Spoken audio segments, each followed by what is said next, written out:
When patients come here, they will feel safe from the minute they enter the hospital. As you drive into the premises, you're greeted by somebody who will show you the best place to park, and in the entrance somebody else will take your temperature, give you some protective masks, and that sense, carries through to all the clinical areas, wards and theatre environments where social distancing is rigidly applied. And so I think the message to our patients should be that if you need to come to hospital, then we will do everything in our power to make that a safe visit. The most important thing is making sure that patients and staff are safe. We've staggered our appointment times, so we only have certain numbers of patients in the department at the same time.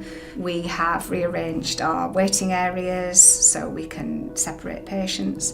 We are asking them to arrive on time, not to bring anybody with them. They can go straight in for their scans and with minimum fuss. Patients clearly are going to have very definite anxieties about COVID and having surgery or having treatments at a time that COVID's still around in our society. But to be able to show them that we've got pathways that have kept our patients safe, that's going to be very, very important as we move forward.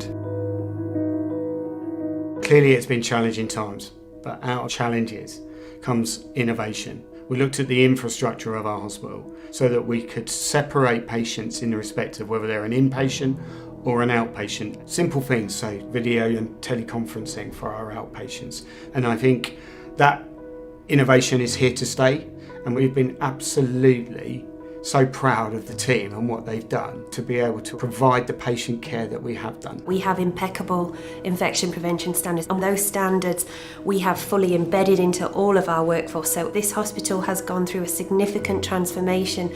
There are hand gel stations everywhere you turn in the hospital, and people are actively encouraged to use them, installing a huge number of additional hand wash basins, replacing old, tired, worn hand wash basins. So we are absolutely at the top of our game in terms of infection prevention.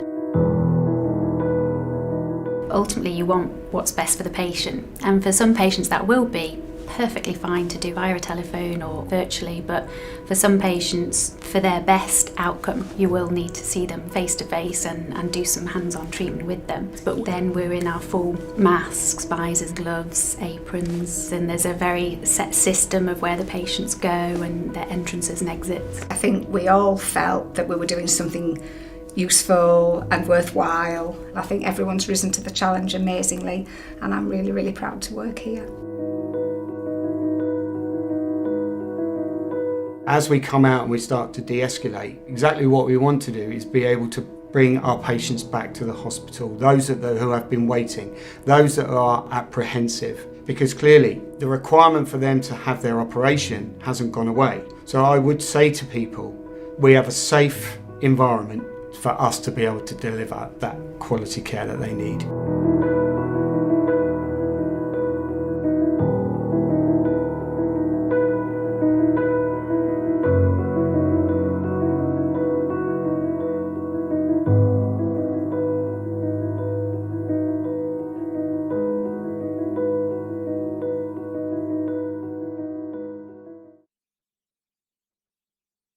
Welcome to John Pye Auctions, the nation's favourite online auction house. In our online auctions, you can get everything you need, whether it's fashion, furniture, tech or white goods, all at a price you decide. Auction lots include a mix of ex-display, clearance, end-of-line, retail returns, insolvency stock and failed deliveries, plus fully functional lots covered by a John Pye warranty. Bidding online is quick and easy, so visit johnpye.co.uk to place your bids today.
Yes, a very good morning and welcome along to Trent Bridge Live for the final time this season. Yes, today is day 4 in this fixture and it's also the last day of the LV Insurance County Championship campaign. By now, I'm sure you are fully aware that the visitors are Yorkshire. Nottinghamshire are at the crease in the second innings. They will start the day on 42 for 1 with 132 more runs needed for victory. Now, we've had 3 days of jam-packed action here at Trent Bridge, but let's just remind ourselves of what happened yesterday and why we are where we are, and that will be with the day 3 highlights.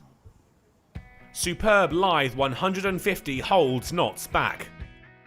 Nottinghamshire were unable to make their way to 300 on day 2, their title aspirations all but over, but they can still qualify for the Bob Willis Trophy final. Yorkshire decimated for 73 and asked to follow on, but they'd held the hosts back. Lithe unbeaten on 74 overnight, and parity was coming into focus.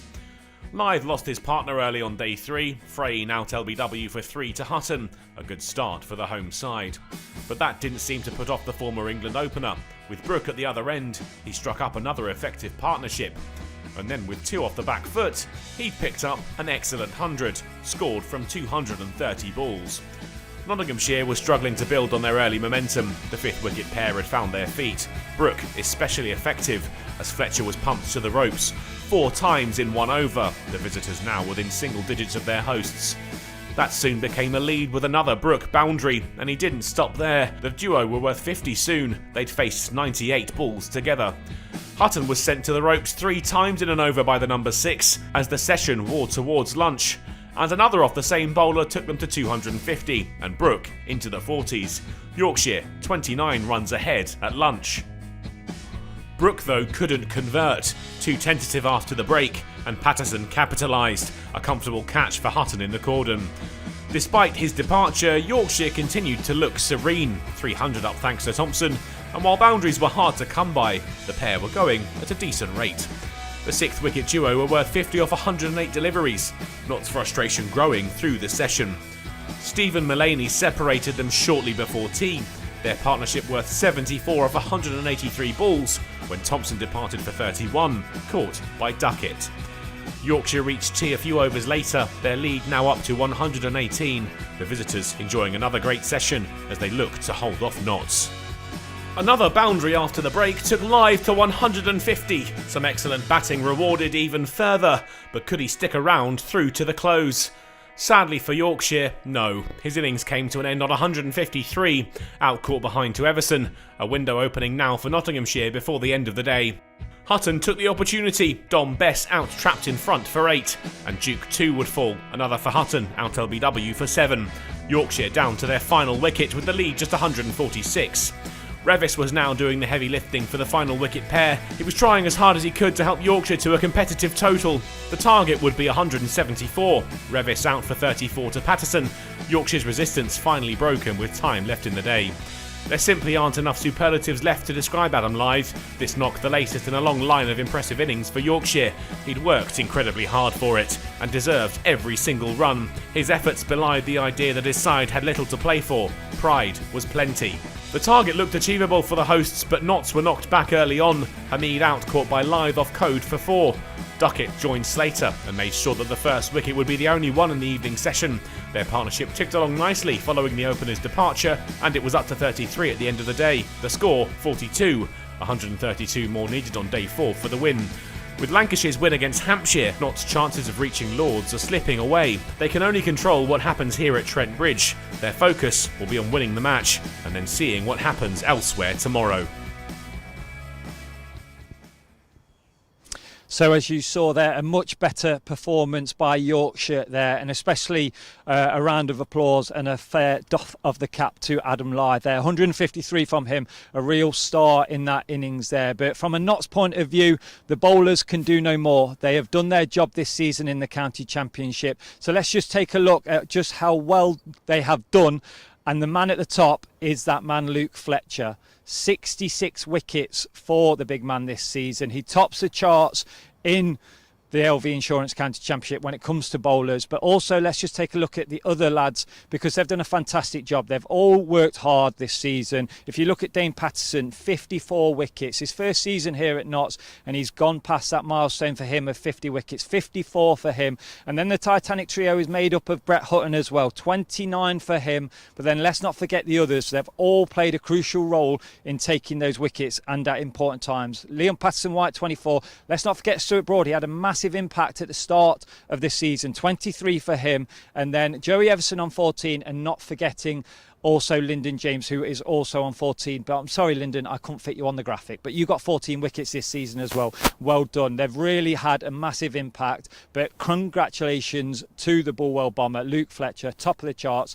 Excellent work, Fletch. But also it's been an important season for the man behind the stumps as well. He can do no more. He's took all the catches. He's made all the dismissals that he can take. And Tom Moores, let's take a look at him in a little bit more detail as well. 54 dismissals for Tom Moores as well, 52 catches and 2 stumpings. He tops the charts. He's number 1 in the fielding charts so far.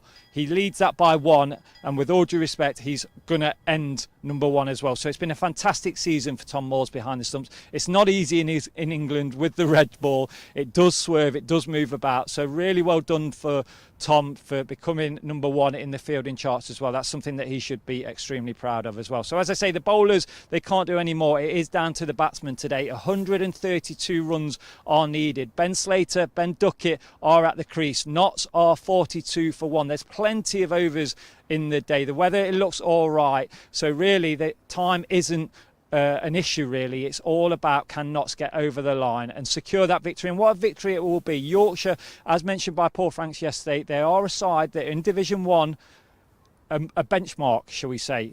And if Notts want to, stay Division 1 calibre, then a victory here will be a massive statement as well. But that's enough from me. It's now time to hand you over to your commentary team, and that is led, of course, by the one and only Dave Bracegirdle.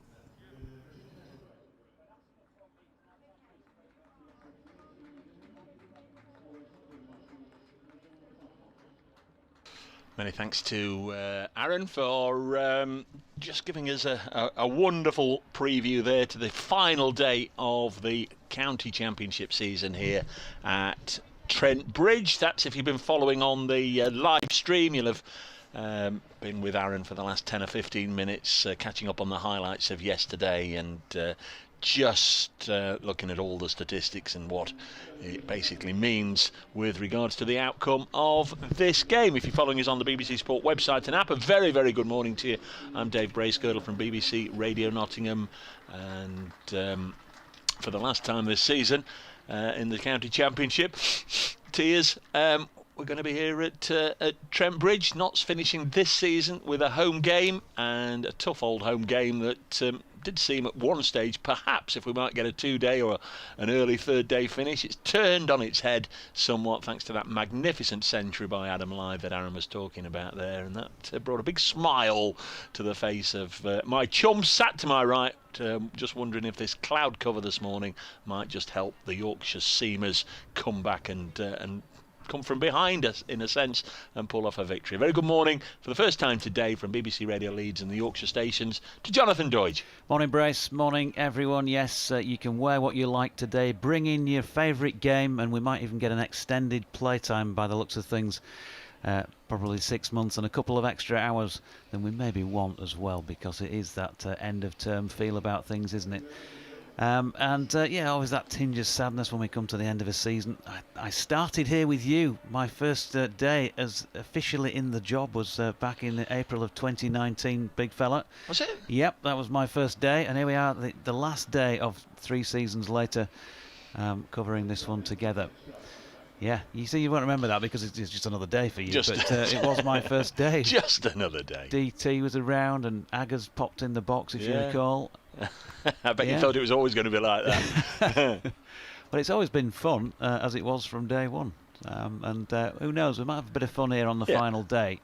Nottinghamshire clearly won't want too much fun from Yorkshire's point of view. Knock these off without further loss, that'd be great. Yeah, and then watch it rain at Edgbaston. But Yorkshire could make it a bit of fun, couldn't they, if they can take a few wickets here and just make a few You've only got to lower order batsmen a bit nervous. You've only got to look back to last year. Not set 188 and they collapsed like a pack of cards on the last day. Bowled out for 90. Is it 97? Yeah. Yeah, as you mentioned, cloud cover for the first time on a morning in this match. Let's see how it goes. Matthew Fisher then from the pavilion end to start, bowling to Duckett. It's not going to take many wickets with that delivery, which is wide of off stump. They didn't bowl well enough, I don't think, last night, Yorkshire. I didn't speak to any of the lads at all, but I'm sure they'd acknowledge that they could have bowled better, going at just shy of 4 and over. But they've still got 132 runs to play with, and they are, if they get their tails up, they'll still feel there's an opportunity to finish the season with a little bit of a thumbs up after the disappointment of last week. Fisher in, Duckett cuts in front of square on the offside. Will Frayne is round to field. They've gone with the usual trio in the slips. TKC at first, Adam Lyth. How much different he'll feel this morning, legs apart down there at slip as he stands and waits, and Harry Brook next to him. You'd imagine it'd be a bit stiff. I mean, we always talk about bowlers the next morning feeling a bit stiff, but if you're going to bat for 6 hours, well, more than that, wasn't it? You're going to feel a bit stiff. Fisher in, Duckett. Has one down the leg side this time, which Harry Duke makes a good take. So Dukey at the coffee machine this morning, and Adam Lyth disappearing into the distance. He looked to be moving fluently enough. And then down to the right, there's a long leg. Also got a big gap through. Oh no, I haven't got a big gap. It was obscured by the frame on the window here. In all, it was 496 minutes. That's 8 hours 16 minutes. So terrific effort from Adam Lyth. Fisher into Duckett, who tucks it into the leg side. It is George Hill who's set back on the square leg come mid-wicket boundary. Jordan Thompson just came in from mid-on to field that. Ben Cody's at mid-off. And Don Bess, as ever, is at point, although he's taken a position up backward of square in that area. And he's relatively close in. He'd be on a fairly tight point. Sometimes see him dispatched 10 yards further, don't you, for the really well-hit cut shot. Here's Fisher in, and again misdirected down the leg side. It's going to be the first runs of the day. Duckett is able to get through as Duke can't take that cleanly. Just waiting for any signal from umpire Kettleborough, and there isn't any, so Ben Duckett adds to his overnight 23 with a single. 43 for 1 and 131 more needed.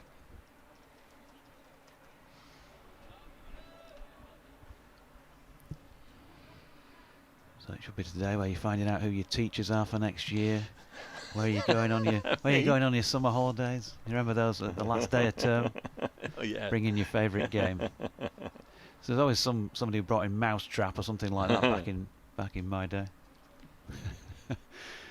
Here's Fisher in, and punched into the offside by Slater. Last ball of the over, Frayne field, so just 1 run added in the first over of the day. An eventless over, really. Yeah, Mousetrap. I suppose these days it'd be taking your electronic. Just take your phone and you can play on that all day. Don't think we ever wanted to play board games. It was always get out in the playground kicking a football.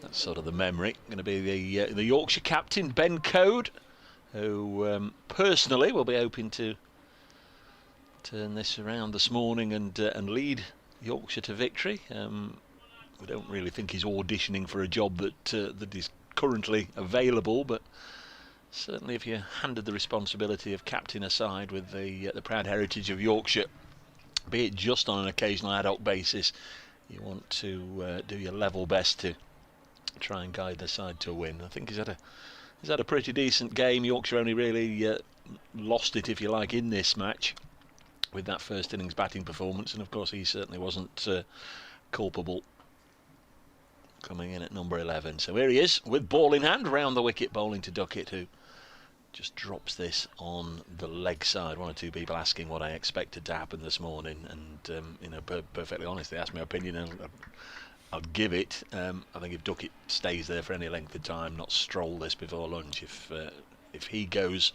it will be tougher and probably will extend into the afternoon. That's not to say that Ben Slater and Joe Clark etc. won't obviously take up the mantle, but Duckett just scores his run so quickly when he's at the crease and in the mood. This is pushed to Dominic Bess on the offside, and there's no run. Simon Trafford, photographer, I presume he's here on the ground, says David's spitting out here. So we don't want that. We want it spitting at Edgbaston, Simon, if you can arrange that. Everybody inside, save yourselves. It's spitting! It's spitting! You can hear that bell going now, can't you? 43 for 1.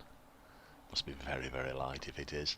This is dropped on the leg side. Stay there, says Ben Duckett.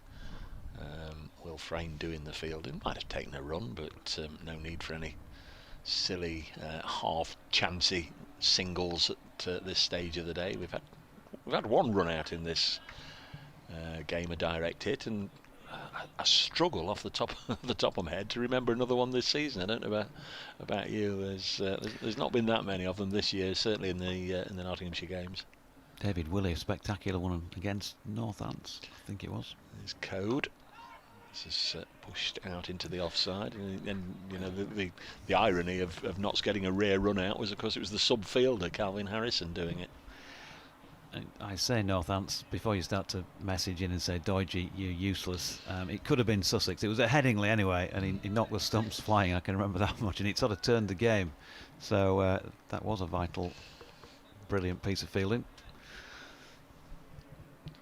Do tend to merge into each other, don't they? Yeah. This time of the year, we look back and get the matches a little bit confused and mixed up as Duckett pushes this back to the bowler. I mean, I mentioned it yesterday. Struggle to believe that this is the same season that started without fans in the ground. I know, we went that long period. We didn't have fans in the ground in the whole of 2020, but it does seem like we've been back to normal. I know that's the wrong phrase, but it does seem we've been back with spectators inside the ground for a lot longer than this one cricket season. If that makes sense. It's Code. Past Rob Bailey. Oh, crikey. Duckett was looking to work that away towards square leg and gets a run exactly on the opposite side of the ground through point. Yeah, good delivery from Code, but I just think that just shows the lack of pace in the pitch. He got the ball to do something that drew a false stroke from the batsman. Had it been on him a bit quicker, that could have been wicket territory, but he just had a little bit of time. He didn't fully adjust, but he made enough adjustment to make it into a dangerous shot in the end, if you like, or a lesser of a risk. I think the other thing to mention about direct hits and stuff like that, this is a game driven by statistics, isn't it?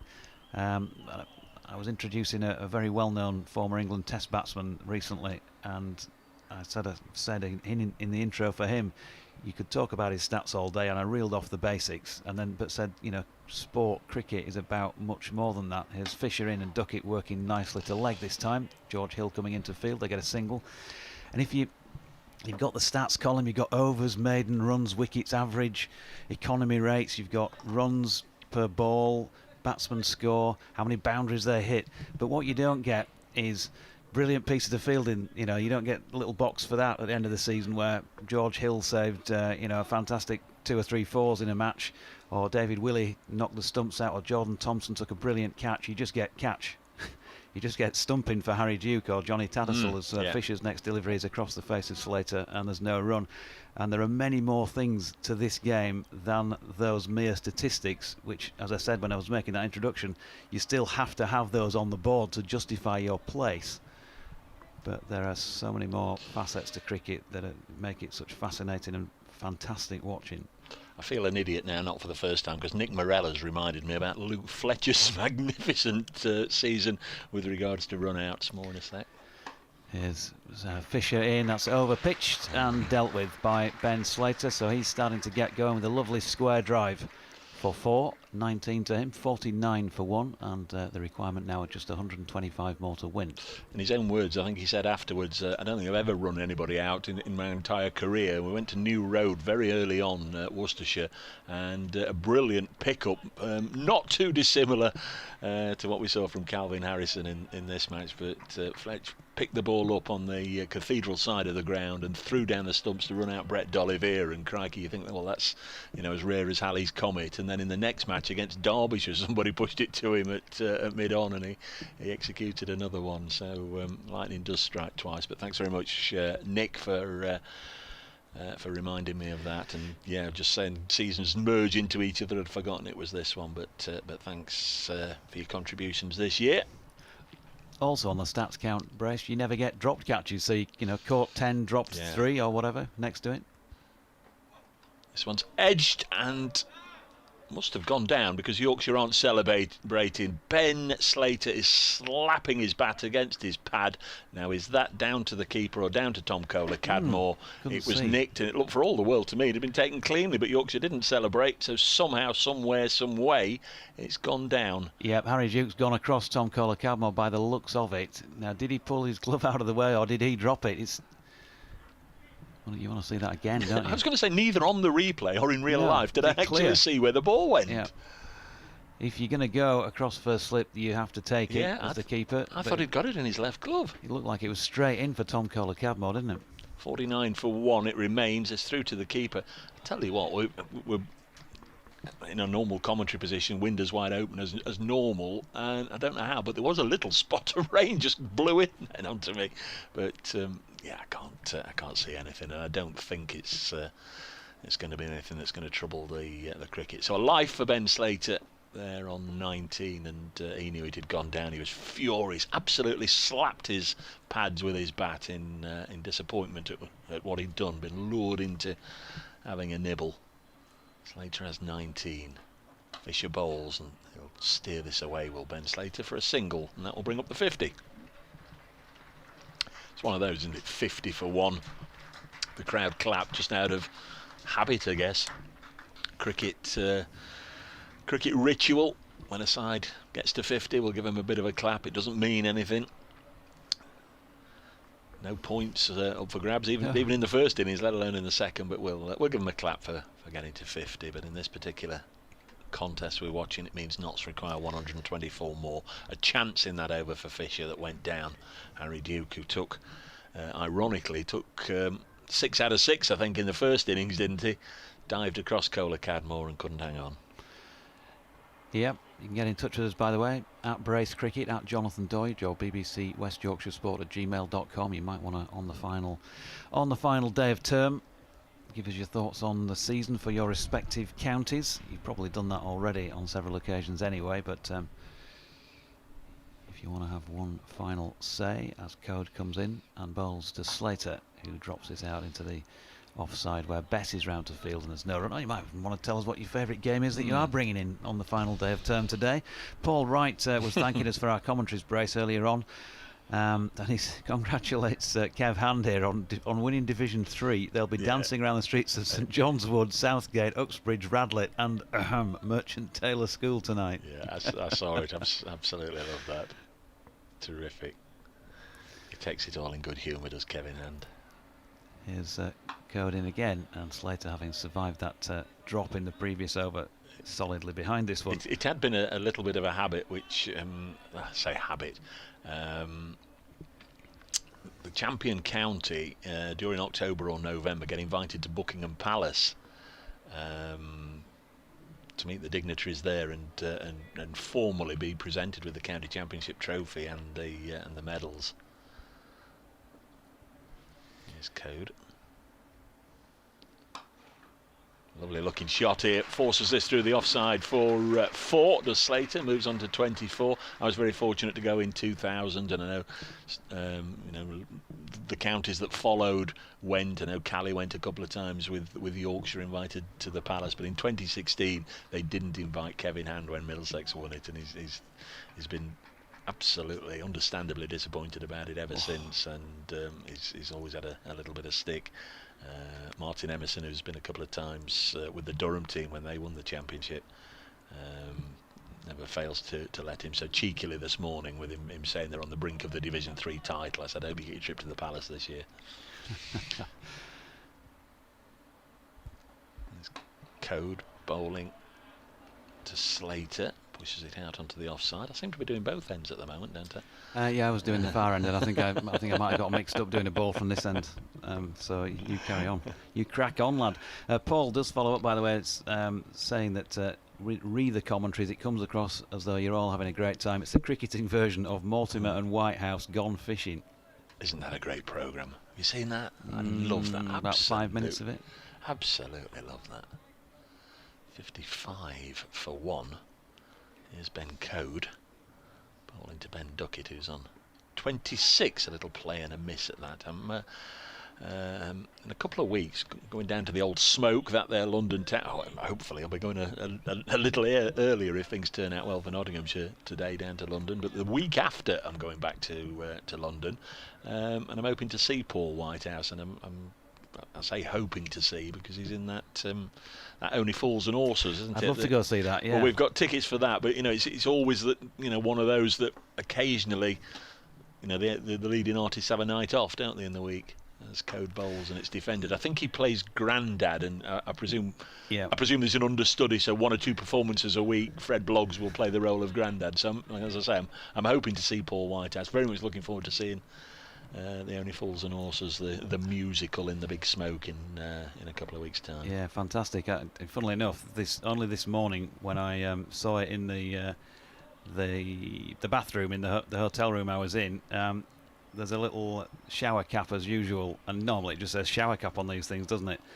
But I just photographed the front of the box and sent it to my little family WhatsApp group, because below shower cap it says bonnet de douche. And we all love Only Fools and Horses. Bonnet de douche. Brilliant. Après moi la deluge. In fact, I think I said that yesterday when you said a Latin term. I think you did, yeah. Is Matthew Fisher round the wicket then to Ben Slater, who he feels, I'm sure, he should have had in the previous over, with as I say, it looked like it was a catch that was going straight for Tom Kohler-Cadmore at first slip, and he's a very safe pair of hands. Harry Duke went for it and couldn't reel it in. I've just seen 2 tweets in a row from Surrey in that ridiculous game that's still going on at the Oval. A moment ago they tweeted century for Ollie Pope, now they're tweeting century for Hashim Amla. That's a colossal stand they've put on.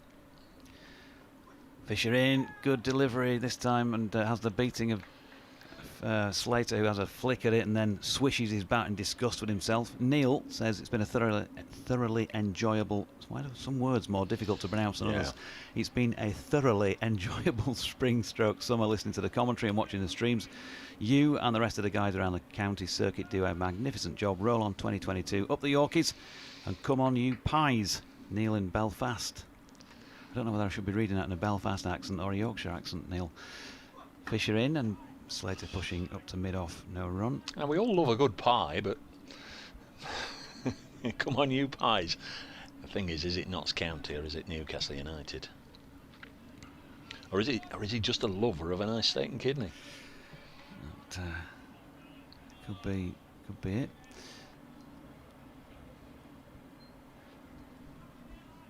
It came at the Oval. Glamorgan 672 for 6 declared. Surrey 412 for 2. Fisher, meanwhile, bowling to Slater, who's up on his toes, and cutting away to Bess, who's been dispatched out to deep backward point. And Rupert has mailed in saying, "Now is the winter of our discontent." Who are you doing there? That's a great top of the email statement, isn't it? Now is the winter of our discontent made glorious summer by this son of York.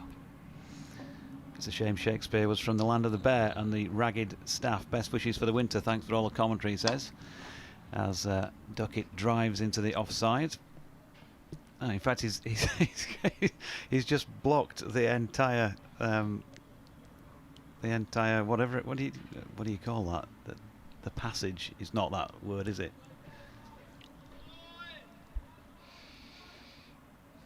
That part of the Richard III script. He's bobbed that in beneath his little message at the top as Fisher comes into bowl to Duckett, who's working that one out with an open face to Bess, in the deep on the offside foot. Another single, 57 for 1 at the end of the over. So yeah, now is the winter of our discontent, made glorious summer by this son of York. And all the clouds that lowered upon our house in the deep bosom of the ocean, buried now are our brows bound with victorious wreaths, etc., etc. Yeah, I mean, if you're still there, listeners, if you haven't turned off. I love that, actually. I've got to say, that is a great piece of film history when you see Laurence Olivier doing the Richard III on film. I'd love to know more about Shakespeare than I do. I can, just about get by on the afternoon quiz shows with, who's in which particular Shakespeare play and whatever, but I was never sort of classically taught enough to read them all the way through. As Code round the wicket, bowls to Duckett, he's on 27, he defends. So only 4 matches left at the moment out of the 9 that started. 2 in Division 1, Nottinghamshire, Yorkshire here, Warwickshire, Somerset at Edgbaston, where Warwickshire are now 211 for 1, leading Somerset by 189. In Division 2, that runathon, borathon, snorathon, call it what you like, Surrey 413 for 2, replying to Glamorgan 672 for 6. And in Division 3, the one that will sort out the first ever Division 3 Championship title at Canterbury, Kent v Middlesex, as Code bowls and again pushed out. Kent are 287 for 5 in their second innings. They need 86 more. Obviously Middlesex need 5 wickets more. There will be a result, and the winner of that one will take the Division 3 title. Sorry, I'm just reading these words. Just brilliant words by Shakespeare, and the way that Olivier put that across. I can hear him saying, "To the lascivious pleasing of a lute," on film. You can tell I've had absolutely zero experience as an actor. Code runs in from the squashed pile of sawdust that's been there throughout the game. Duckett, just a gentle push into the into the extra cover region, and then they come back for 2 as the throw comes in. On the bounce, it actually strikes Ben Slater at the non-striker's end. It's got him on the arm somewhere, and he seems to be in a little bit of discomfort. I mean, obviously it wasn't intended. It's just one of those. You hurl the ball in, and Slater had to put the afterburners on to get back for the run that brought up the 50 partnership from 82 balls. I'm sure he'll be all right. Who's that that's thrown? It's Don Bess, I think. It was Don Bess. He's gone over to make sure he's okay and gives him a pat on the back. And Ben Duckett there would have had Bill McLaren and Eddie Waring purring with a wonderful sidestep to get around Ben Slater. Otherwise, they could have both been out cold in the middle of the strip, because they almost went head to head there, both ball watching. David Revel, morning guys, hoping I get a chance to say thank you to you next week when Notts have won the Bob Willis Trophy. If it's not to be winter, well, we'll meet again next year. Come on, Notts. Thank you, David. 59 for 1. Paul Taylor says, why he's getting hit on the arm making Ben Slater limp. Absolutely love it. That's a good point. Next one pitched right up there from Code and kept out by Duckett. Rachel says the best shop window sign I ever saw was a camping shop saying, "Now is the winter of our discount tents." And we have that on a tweet from Hammer Dryad. Richard III camping goods. now is the winter of our discount tents. Very good. Yeah, terrific. 59 for 1, Notts require 115 more. Code bowls, Duckett for a straight sim with a straight battered block up to mid-off. And there's no run. David Ginn, Waddington Imp and Notts fan, says, morning, not here today, having attended the first 2. I can't get excited about the term county champions this season, as it's clearly a diluted and convoluted offering, miles away from the norm of formerly one division of 18 teams and latterly 2 of 2. I'm afraid it's yet another example of how the great game has thumbed its nose at the traditional format, consigning it to the early and late parts of the season. Here's hoping for a return to something more palatable. 59 for 1 as Code bowls to Slater, tucks it away off his pads down to long leg for a single. And that'll be the end of the 17th over. Ben Duckett will keep strike on 30. Ben Slater 26. This pair have added 51, then 60 for 1 Notts, requiring 114 more. John Logan says, hi JD and the Girdler. If I don't have the opportunity to say thank you for all the commentary during the season, roll on to the vernal equinox and winter solstice. Well, kind regards, John. P.S. JD, was the word for the Shakespeare quote for Richard III an aside or soliloquy? I was going to say soliloquy, but thought, do you know what? I could be miles out there because I wasn't listening enough in those days at school. And could have looked a real idiot. Well, I know I already do, but I could have looked even bigger idiot than I already look. So soliloquy was the word I was almost throwing out there, and thanks for confirming that. John, as Fisher is in and Duckett cuts nicely. He's timing it well this morning, and it's looking ominous for Yorkshire here. They've created one opportunity and not taken it, and now the opposition need 113 more to win, and it looks as though it is going Nottinghamshire's way. Time running out for the Tykes to finish the season with a win. Charlotte Evers. Good morning to you, Charlotte. Hope you're well.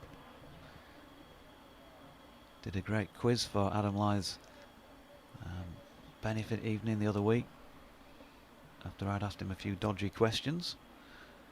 Come to your email in a moment because Matthew Fisher is coming in past Richard Kettleborough. That's a lovely, lovely drive by Ben Slater, and that's 4 from the moment it left the bat.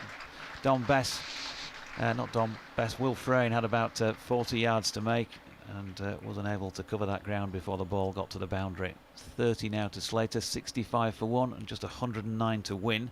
Charlotte says, hi Jonathan, I recall there was a spectacular run out in the rugby league game. The RL 50 game, in fact. He missed the 50 off. It just says RL game. So I thought, in the RL game at York against Warwickshire, Will Luxton threw in from the boundary. Yes, of course he did, to run out Will Rhodes.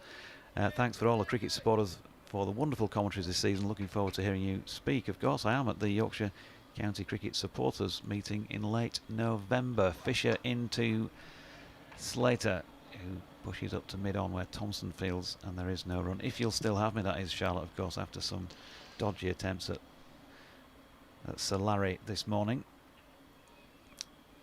And Mark has also mailed in saying thank you. Just a thank you to all the commentators who brought us county cricket commentary this season. Especially enjoyed the last 4 days in your company, gentlemen. As for Yorkshire, come back to you in a moment, Mark.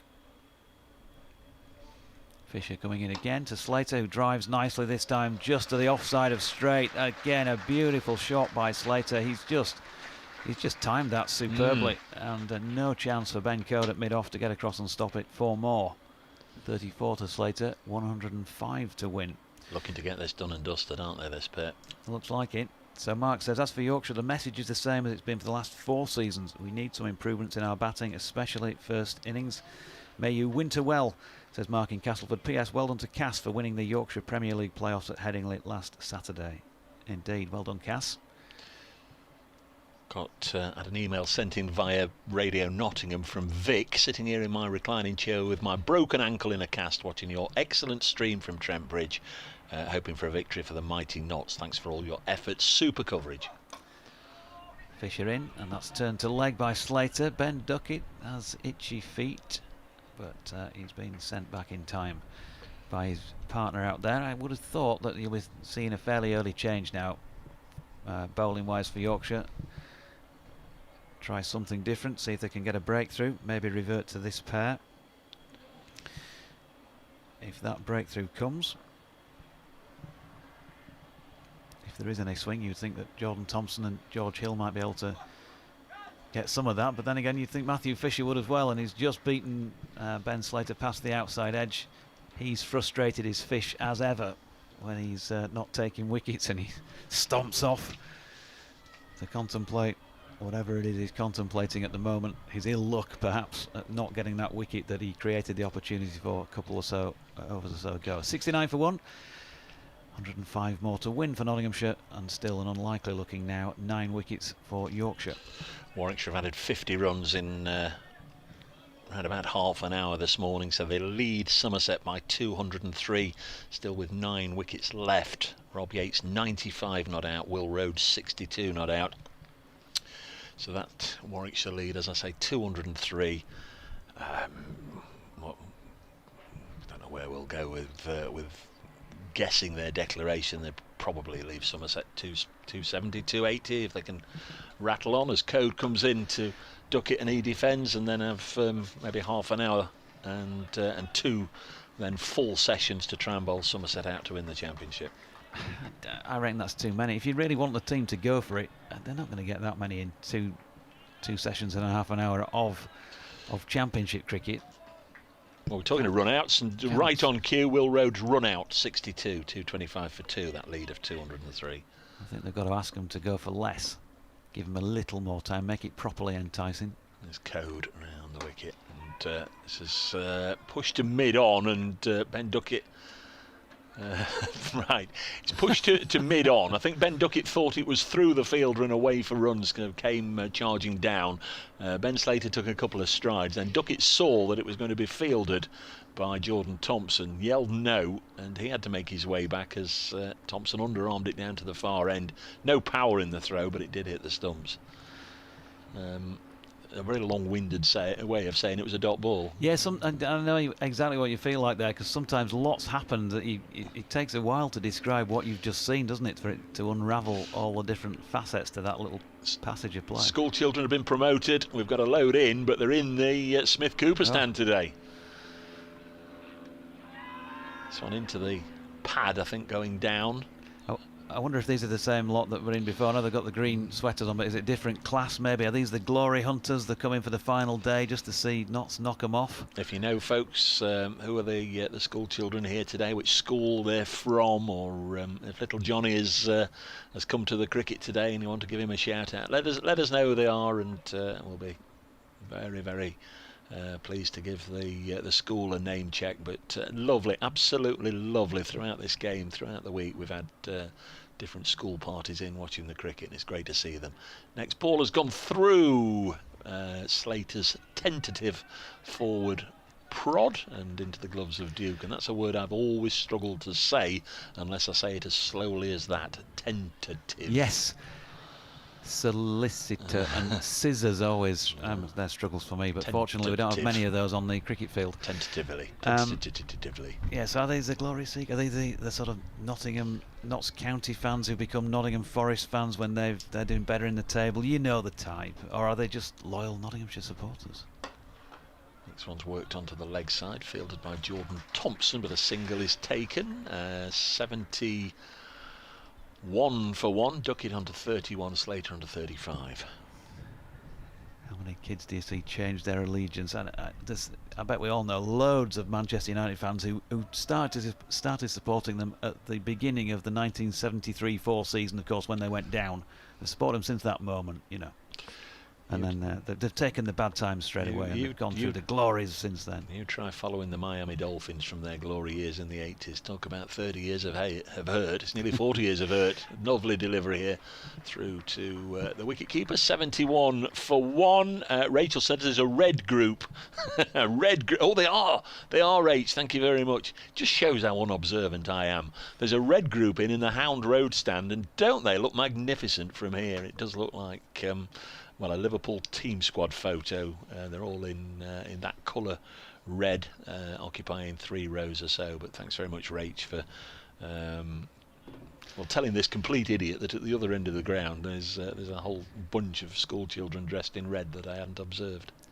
Yep, get your feet down, Johnny. You can see the teacher saying there. Get your feet off that. Have respect for the property.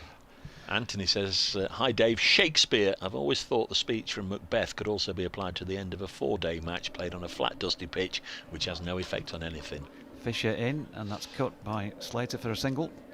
There's going to be an update for Radio Nottingham as and Notts have made a decent start this morning in the opening half an hour of this final day. They're 72 for 1, which means they require 102 more. There was a scare for Ben Slater around about 10 minutes ago when he nicked one from Matt Fisher. Should have been taken by either the keeper or the first slip fielder. They seemed to get in each other's way and the opportunity went down. So Slater's still there. He's got 36, Duckett 31. As you say, a Nottinghamshire win today, and then all eyes will be on Edgbaston, because if Warwickshire don't beat Somerset today, Notts will finish second and qualify for next week's Bob Willis final at Lord's. 72 for 1 Notts.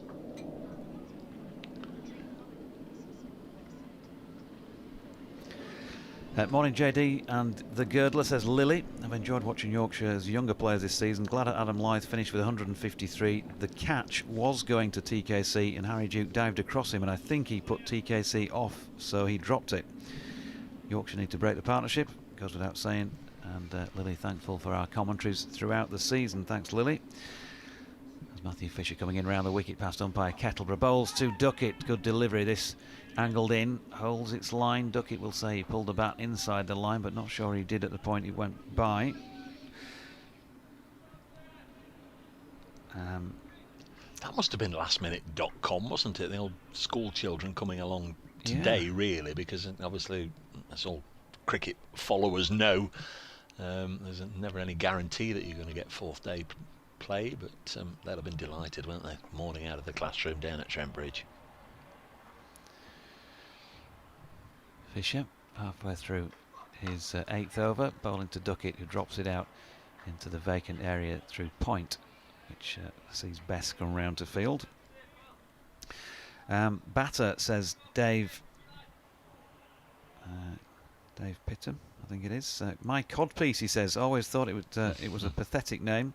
Seemed just too idle to say batsman stroke woman. Only just managed to note the email address. I found these streams this year and have watched far too much cricket. Brackets impossible question mark. Really enjoyed the commentaries from JD and all the other contributors, especially the one from Hampshire, I think, where you were explaining various Yorkshire traits. Wife couldn't understand why I was laughing so much with my headphones on. Here's Fisher in and Slater again easily pushing out into the offside. They're just milking singles here, and there's got to be something different done with the plans here from Yorkshire's bowlers, surely. That commentator from Hampshire, as I think he's just been described, Kevin James. I had a conversation with him this morning before I had a conversation with the missus. Kev getting in touch very early on since I switched my phone on, wishing me well, and we talked about yesterday and how close it was for Hampshire and how they've had a pretty tough week, but always lovely to hear from Kevin. Of course, he's been there and done that. He really has. He was a terrific player in the day. Fisher in, Duckett again able to pick up another single. More frustration for Matthew Fisher, who's gone for 8 overs, 1 maiden, none for 26. That was a leg by, I think. 75 for 1, or 99 now needed. Just to finish off Dave's email, he says, a shame the Tykes haven't done better, but with several internationals out virtually all season, it's a wonder they've done so well. Keep up the good work for next year. Dave, originally from Overton near Wakefield, 47 years exiled in Cheshire. Good luck to Willie and the Trin. I'm assuming he means Willie Poaching and Wakefield Trinity. Hopefully Willie's old pal and mine pal as well, Francis Cummins, might, who knows, get in there as his assistant as well. It'd be nice to see him back involved in rugby league. Might just slow Warwickshire up a touch, because Sam Hain in and out quickly. Jack Brooks, the old headband warrior, has dismissed Sam Hain, so 231 for 3. Rob Yates still there on 98. See, Brooks, he got an extra year with Somerset, didn't he? Announced the other week. Was having a chat with him at Scarborough. Good man. Can't understand why they didn't pick him at Scarborough against Yorkshire. He was drinks runner. Ben Code, 9 overs, 1 for 34. Balls, and a lovely looking shot here by Duckett down the ground for 4. I think probably the 2 or 3 most eye-catching shots in the first half an hour of this final day have been played by Slater, but that was textbook Duckett driving it through mid-off for 4. They're just about neck and neck now. Duckett 36, Slater 37, and they've added 70 since Asiba Mead fell to Ben Code last night for 4. Robert Hadley says, many thanks to you and Dave and all the other colleagues from the counties for the work and commentaries, all massively appreciated. Come on, Notts. Very good indeed to hear that Nick Morell is keeping the faith. If you get a moment, do pass on my best wishes from many decades ago. Thanks, Rob Hadley. There you are, Nick, if you're listening. Regards from Rob Hadley to you, as Code round the wicket bowls this one fullish. Slater tries to wristily manipulate it on the leg side, doesn't get a run. Thanks everybody for all your contributions through the course of the season, and lots of people saying how much you've enjoyed the live stream. If you get a moment through the winter, I'm sure the county clubs would love to hear that. Obviously, I'm well aware that at the moment, I think, without exception, they all do it free of charge up and down the country as this one's pushed into the offside, and there's no run. 79 for 1, and there's nothing more than I love on a rare day off when Nottinghamshire aren't playing and everybody else is, to pop the live streams on and have a little look around the country at all the games going on. You really can follow the cricket. I guess it's thanks to the counties collectively, along with I suppose the ECB, and I guess all part of the broadcasting contract that's allowing them to do it. This goes through to the keeper, but I know how much everybody enjoys it. So if you want to pop your county at some point during the winter, just a line to say, yeah, we appreciate it, and we'd love you to keep it going. May or may not have an effect, but all feedback greatly received. 79 for 1. Rach says, wonder how many of these school children will be reminiscing about this school trip to Trent Bridge the same way my dad still does in his 80s. He forgets how they all got here, but remembers what he had for lunch and that he saw Don Bradman play. Thanks, Rach. Round the wicket. And this is pushed into the offside. There's no run. Never saw Don Bradman play, of course. Never saw Harold Larwood play when I can remember coming as a school kid here, and Harold being in front of the pavilion at the far end, everybody making a fuss of him, and to this day I regret not being able to ask him the questions that I would love to have asked him. Didn't even go and get an autograph, and real old shame. But I can vividly remember him, whether he'd come back from Australia or was still living here at the time, and I can remember him in front of the pavilion one day. Edged, and this has been dropped short of Harry Brook at third slip, and this time it's Ben Duckett. And Yorkshire, I think it's fair to say, have had absolutely nothing go for them this morning. Under cloudy conditions, might just be the most helpful bowling conditions of the game, but a couple of edges have not gone as they would wish. One maybe in and out of the gloves of Harry Duke. I genuinely, even on the replay, lost what happened with the ball, whether it went to Duke and he spilt it, or whether it went through Duke and hit Kola Cadmore and went to the ground. But that one wasn't taken, and this was another genuine edge. I think it just about got to Harry Brook on the half volley. 79 for 1. Yeah, just short, I think. George Hill, here we go. Thought it might be time for a bit of a change, and he can swing the ball both ways. He impressed me in the first innings, actually, first innings of the match, the opening day, which just seemed like a couple of weeks ago, but was only on Tuesday. Yeah, Kevin Pickard says, listening to the commentary on a lovely beach on the island of Rhodes. Thanks for the entertainment throughout the season. Very nice. Will we ever get a season where the red ball gets priority? Kev from Liversedge. It'll get priority from all the county championship cricket lovers. I don't think it'll get priority from the authorities, because well, they like the money making matches, don't they? Here's Hill then, round the wicket. Yeah, you're right. Slater drops it into the leg side where Frayne fields. No run. Yeah, George Hill, hoping to speak to him actually after play finishes today, come what may, because it's been a landmark season for him. He's been given a proper opportunity this year, and I think he's done well. He's probably, you'd have to say, taken that. There's still a fair bit of work to do, obviously, but there's some very promising signs. I think he's had a leg up, and he's done well, as this latest delivery from him was pushed into the offside by Slater. Lycra boys with us, Mr. M. Emerson. Just put you on the TV, surefire way to keep the kids away from the box, haha. I never saw Larwood, he says. I bet you sat in your grey school shorts in front of the Vos and Larwood, hoping for autographs. This one's pushed into the offside.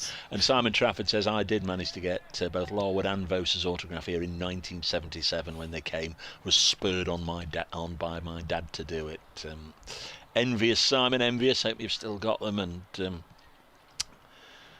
clearly would have fostered a great love of the game. Here's Hill in and getting Slater to drive, which is what he'll want him to do. He'll also want the cordon to cling on to any edges. Harry Brook has left the cordon for the moment and is in the position that Bess was earlier, a backward point. Bess has gone into the covers. And Matthew Fisher out sweeping on the cover boundary. Slater just pushing forward, and Brook is able to pick that up and flick it back around the ring. Rob Yates has reached his 100 at Edgbaston. The Bears now 2.45 for 3, leading Somerset by 2.23. So, as I said earlier, I think they'll get to about 2.70, 2.80 and say thank you very much, Somerset. Here you go. We're going to have half an hour before lunch and 2 full sessions to try and bowl you out and win the title. Here's Hill to Slater, pushes positively into the covers, but best fields. End of Hill's first over, which was a maiden. 79 for 195 more needed. Derek Daniels says, morning Jonathan, spent a lovely day at TB as a guest of Dave Ginn, a huge Notts fan. He said, I've tried educating him to become a follower of God's own Yorkshire. However, he's a stubborn old son, so P.S. Yorkshire won't lose this game. We'll just decide to come second. Gents, thank you. Yeah, a reminder that Notts haven't beaten Yorkshire anywhere since 2011 at Headingley, and they haven't beaten them here since 2008. So if Notts were to win, it's about time. It's about time. There's been a lot of pain and anguish dished out by the White Rose here over the years, and of course in 2014 it was, wasn't it, when Yorkshire came. Andrew Gale couldn't play, Joe Root led the side, and that was a county championship title won by Yorkshire on this ground, and that's always a bitter pill, I guess, to see the visitors come here, win and claim the title. And we're still on the opening credits to our Thursday night cricket show, have Callie's, and that's it, Yorkshire have won it. I hope it stays there forever. Here's Jordan Thompson, and here's Jonathan. Okay, it's your end. Is it? Yeah. JT, the man who makes things happen, bowls, and all he's done here is centre delivery down to long leg now. Who's that? Is that Will Frayne? Matthew Fisher. Matthew Fisher, I beg his pardon. He was almost down amongst those school children in the red. I'll get the binoculars. Are they school jumpers or red polos? Can't. There'll be sweatshirts these days. Yeah, well, I actually think it's both. I think some are in the red polos, and some have got either the jumpers or the as you say, the fleecy sweatshirt type things over the top. But it's a decent stop just in front of them down in the lower tier of the Hound Road stand. 3 runs. Slater on strike now on 37. He's nicked this past Harry Brook at third slip and got 4, and Ben Slater's clearly not too happy at one or two of the false shots he's playing. He goes down and touches gloves with Duckett, but there was once again, I think, a little bit of a mixture of relief at not being caught and frustration that he's chased after one and nicked it. Yeah, seriously close now, you think, to knocking these off before lunch. 88 more to win. They've already more than doubled their score in the first 45 minutes of play. There's Thompson again bowling, and again he's chased after one and gets nothing on it, goes through to the keeper. 86 for 1. It's been that sort of morning where a wicket has seemed almost likely from every ball, but at the same time it does look as if it might not be one of those mornings for Yorkshire, because they've not had a deal of luck. No, they've not had any luck, but I think again they've probably not bowled as well as they might. Jordan Thompson was clearly very frustrated there. It's hard to tell exactly what happened with it from this angle, but it was clearly a good delivery. Thompson bowls again. This time Slater has absolutely nothing to do with it. It goes through to the keeper. We're not sure whether it's swinging so much from this angle or not. Hard to tell. You'll have a better view on the stream, those of you who are watching it. Actually, it's a little bit easier to see the streaming pictures from where I'm sitting today on Brace's monitor at the far end of the com box. Not so glary, is it? No, it's been very difficult first few days. Next ball pushed up to mid-off to Dominic Bess, and there's no run. One thing I didn't do and I meant to do, and if anybody's got the time or the capacity or capability to do it, was see how many overs had been bowled at Edgbaston overnight. So later on in the day we've just got some sort of idea as to how many overs Somerset have got to either chase down a total or last for the draw. This goes through to the keeper, because You know what it's like. You get to 4:30, 5 o'clock if that game is going on until then, and you've no idea really how many overs remain. 86 for 1 here after 23 overs, so not so rattling along at over 3.7 and over. They need 88 more to win, and we've got an hour and 20 minutes until lunch. So, as I say that, the umpires are getting together, but I think they're just having a bit of a chat whilst the players are sanitising their hands. Yes, Rich, what did you have for breakfast this morning? Just had the full Cali this morning as well, just in deference. Last day of the season. I'm not normally a full Englishman these days, but I did go for the full Cali.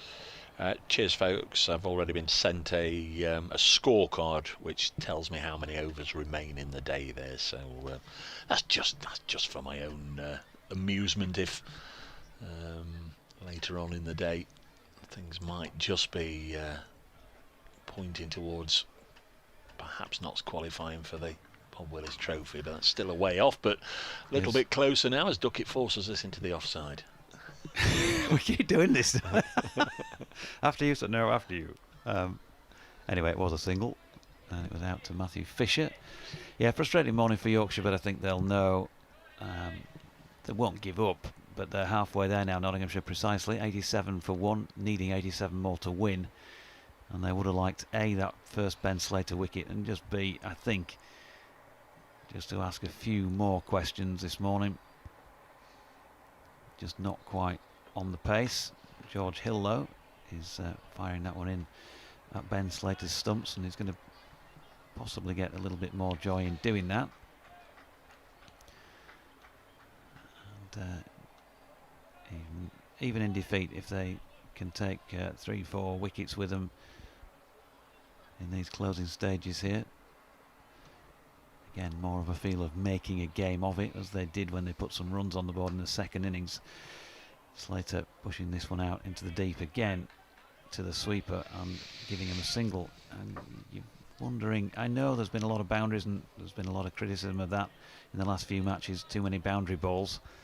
But when the total now needed is 86, and you're still posting a man out there and just giving an easy single every time, you're wondering how much pressure there is on the batsman. It's a fine balance, isn't it? Because you bring them all in the ring. I mean, it's just so quick, the outfield, and these players are so adept at pushing it in the gap, it'll just race away for 4. Hill in, Duckett walks into the shot. He's going to give Fisher a chase, and he does well, Matthew Fisher. It's a good piece of fielding. He made about 30 metres quickly, picked it up and threw it in one motion back to George Hill and stopped them from getting a 2. There's enough in the ground today, really. I just wondered how many would turn up. Probably 2 hours of cricket at best, one way or another, but decent number have come along, and of course with the enthusiasm of the school children as well, a little bit of background noise all day helps. Slater pushing forward to this latest Hill delivery, and Harry Brook, who's gone into the covers, does the fielding. Langworth Cricket Club, thanks very much for the excellent live stream and commentary throughout the season. It's been great to have the games on in the background whilst working from home and providing much needed entertainment to help the days go by. See you at Lord's. Well, if it happens, come and say hello. Hill to Slater, turning this one to leg. To mid-on, end of the over, 89 for 1, then 85 more to win. Slater 42, Duckett 41. Nottinghamshire closing in. Sorry, JD, I've just retweeted a tweet with a photograph from Darren Webster. Talking of school trips, here's a photo of the Holy Cross Primary brackets Hucknall junior school trip to Notts in the summer of 1984. I can't remember who the club officials were. I'm the one at the back having a bad hair day, by the way. Best regards from Darren, so I've retweeted that if there's anybody on there from the Holy Cross Primary at Hucknall Junior School back in the summer of 1984. Martin Shaw, thanks for the mention down at Hampshire, Dave, of the Nottinghamshire Cricket Lovers Society. Any chance of another mention of the first meeting this season, Thursday the 7th of October at Trent Bridge, 7:30, and our speaker is the new chairman, Jeff Moore. All welcome. As Jordan Thompson bowls to Duckett. He stays on 41, 89 for 1. So once again, Thursday 7th of October at Trent Bridge, 7:30. The speaker is the chairman, Jeff Moore. That's the Nottingham Cricket Lovers Society, if you're interested in coming along to that. So again, thanks very much to everybody for getting in touch. At Brace Cricket, at Jonathan Doige.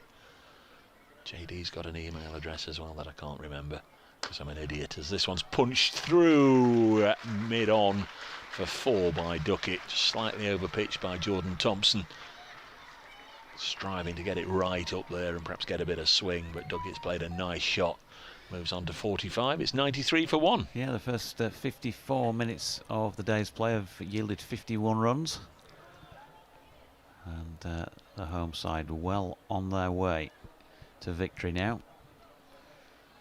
It's just a matter of ticking that box unless something absolutely drastic and unforeseen, really, the way this morning's gone, comes to pass. And if something is going to happen, then the man who's got the ball in his hands might be the man to do it. He makes things happen, as you've been telling me. Jordan Thompson bowls to Duckett. They're going to take I think it'll be a leg by here. Let's have a look. Rob Bailey. I think Rob Bailey's actually asking Ben Duckett, did he get anything on it? And Ben Duckett, an accumulator of runs, has obviously said yes. So he gets that one, 94 for 1. I think it was Thompson who polished Knots off last year in that 97 all out. I think he finished with 3 for 6 or something impressive just to close out the game. He's in again, and he's hit Slater on the pad, probably going down. He wasn't as enthusiastic as those behind the wicket. I think he felt that, Ben Slater. Peter Traps says he's furious. Why are we bowling around the wicket to these left-handers, making it easier for them?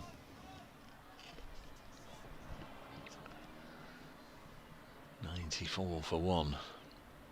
He's not the first to go around the wicket to a lefty, and certainly won't be the last, as this one's chopped to point, and there's no run. 94 for 1, Nottinghamshire. They lost to Seabermead yesterday for 4. Catch at slip by Adam Lythe off the bowling of Ben Code. At that stage, Notts were 9 for 1. Managed to survive the 11 overs that had been left for them at the end of the day. And now this pair really kicked on this morning.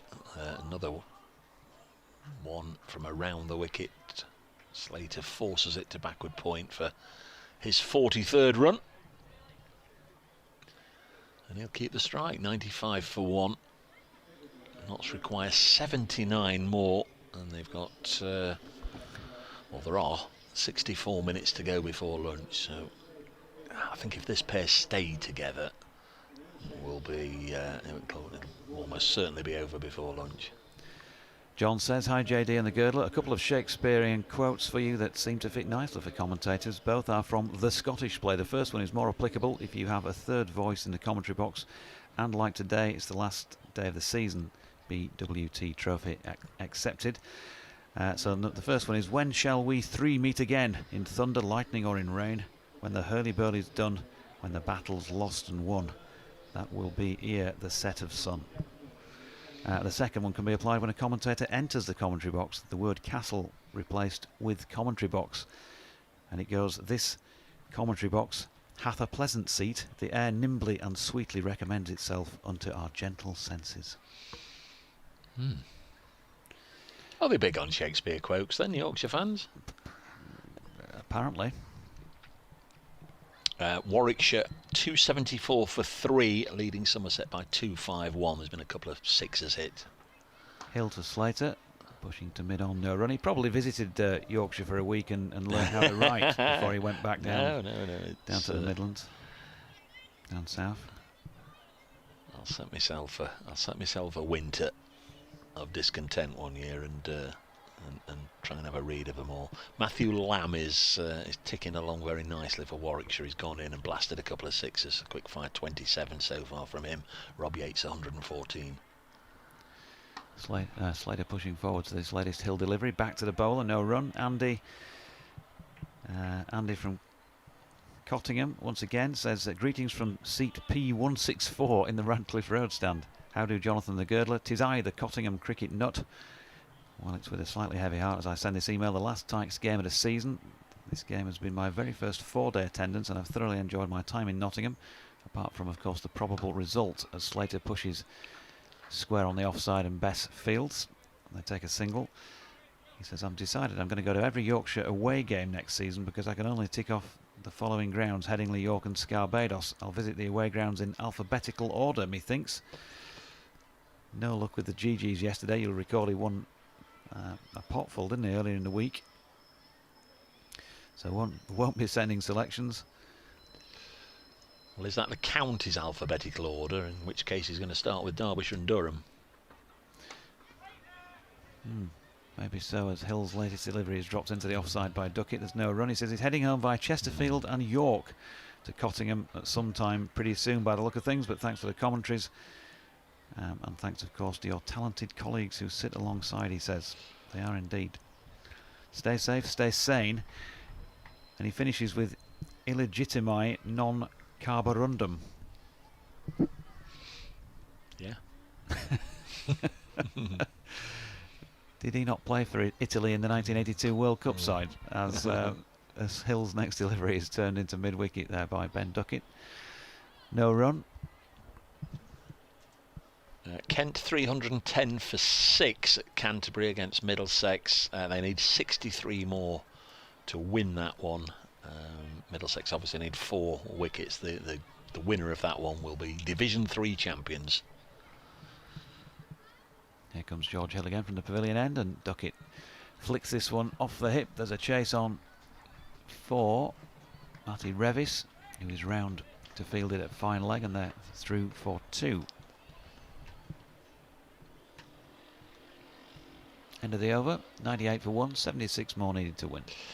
Yeah, somebody yesterday, I saw a tweet saying the Surrey Glamorgan game is the first game in first-class cricket history where the first 11 batsmen to go to the crease have all passed, was it 35? Well, Surrey are now 468 for 2, replying to Glamorgan's 672 for 6 declared. So 8 wickets have gone down there in 3 days and an hour.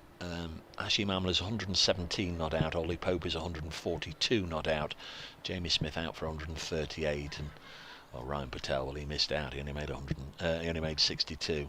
But that's one really for the complete statistical anorak. I think Jordan Thompson comes in to bowl from this Radcliffe Road end. A little push and a run from Slater takes him to 45 and brings Duckett back onto strike on 48. This partnership worth 90, and they're getting the job done for Notts. So a 99 for 1, requiring 75 more. Notts won the title in 2010. They finished 3rd in 2015. That's the only other time they've made the top 3 since winning the title. And if they did win this match here, they would be guaranteed at least 3rd and potentially could still finish 2nd. As Duckett blocks this one. I did have Radio Nottingham in my ears a moment or two ago.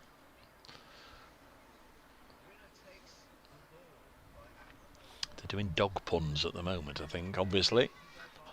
Horace Whippet by ELO, so I can only presume they're doing dog puns. The Diary of Horace Whippet. No idea. 99 for 1 as Duckett drops this on the leg side.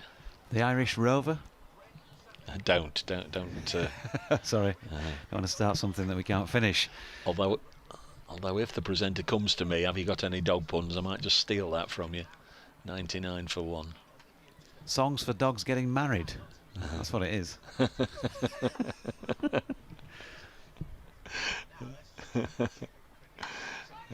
99 for 1.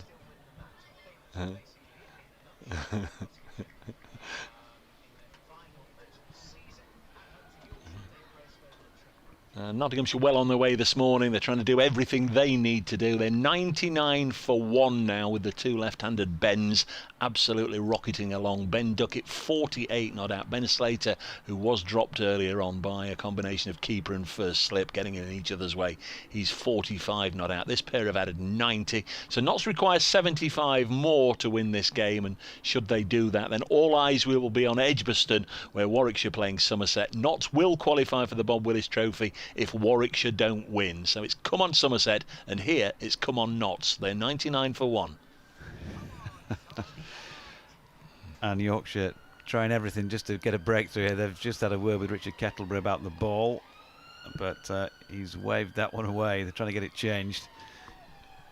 See if they can get a breakthrough. And I suppose that's just a feature of the game these days, isn't it? There's Jordan Thompson around the wicket bowls, and Duckett defends. So what was that nonsense? It's not nonsense, obviously. It's an entertaining morning breakfast show on BBC Radio Nottingham. That's what it is. But what was he doing?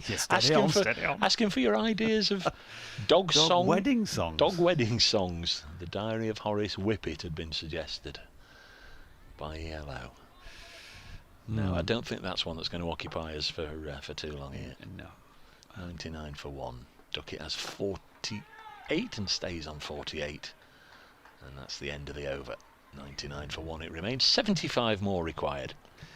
You ain't nothing but a hound dog, I suppose.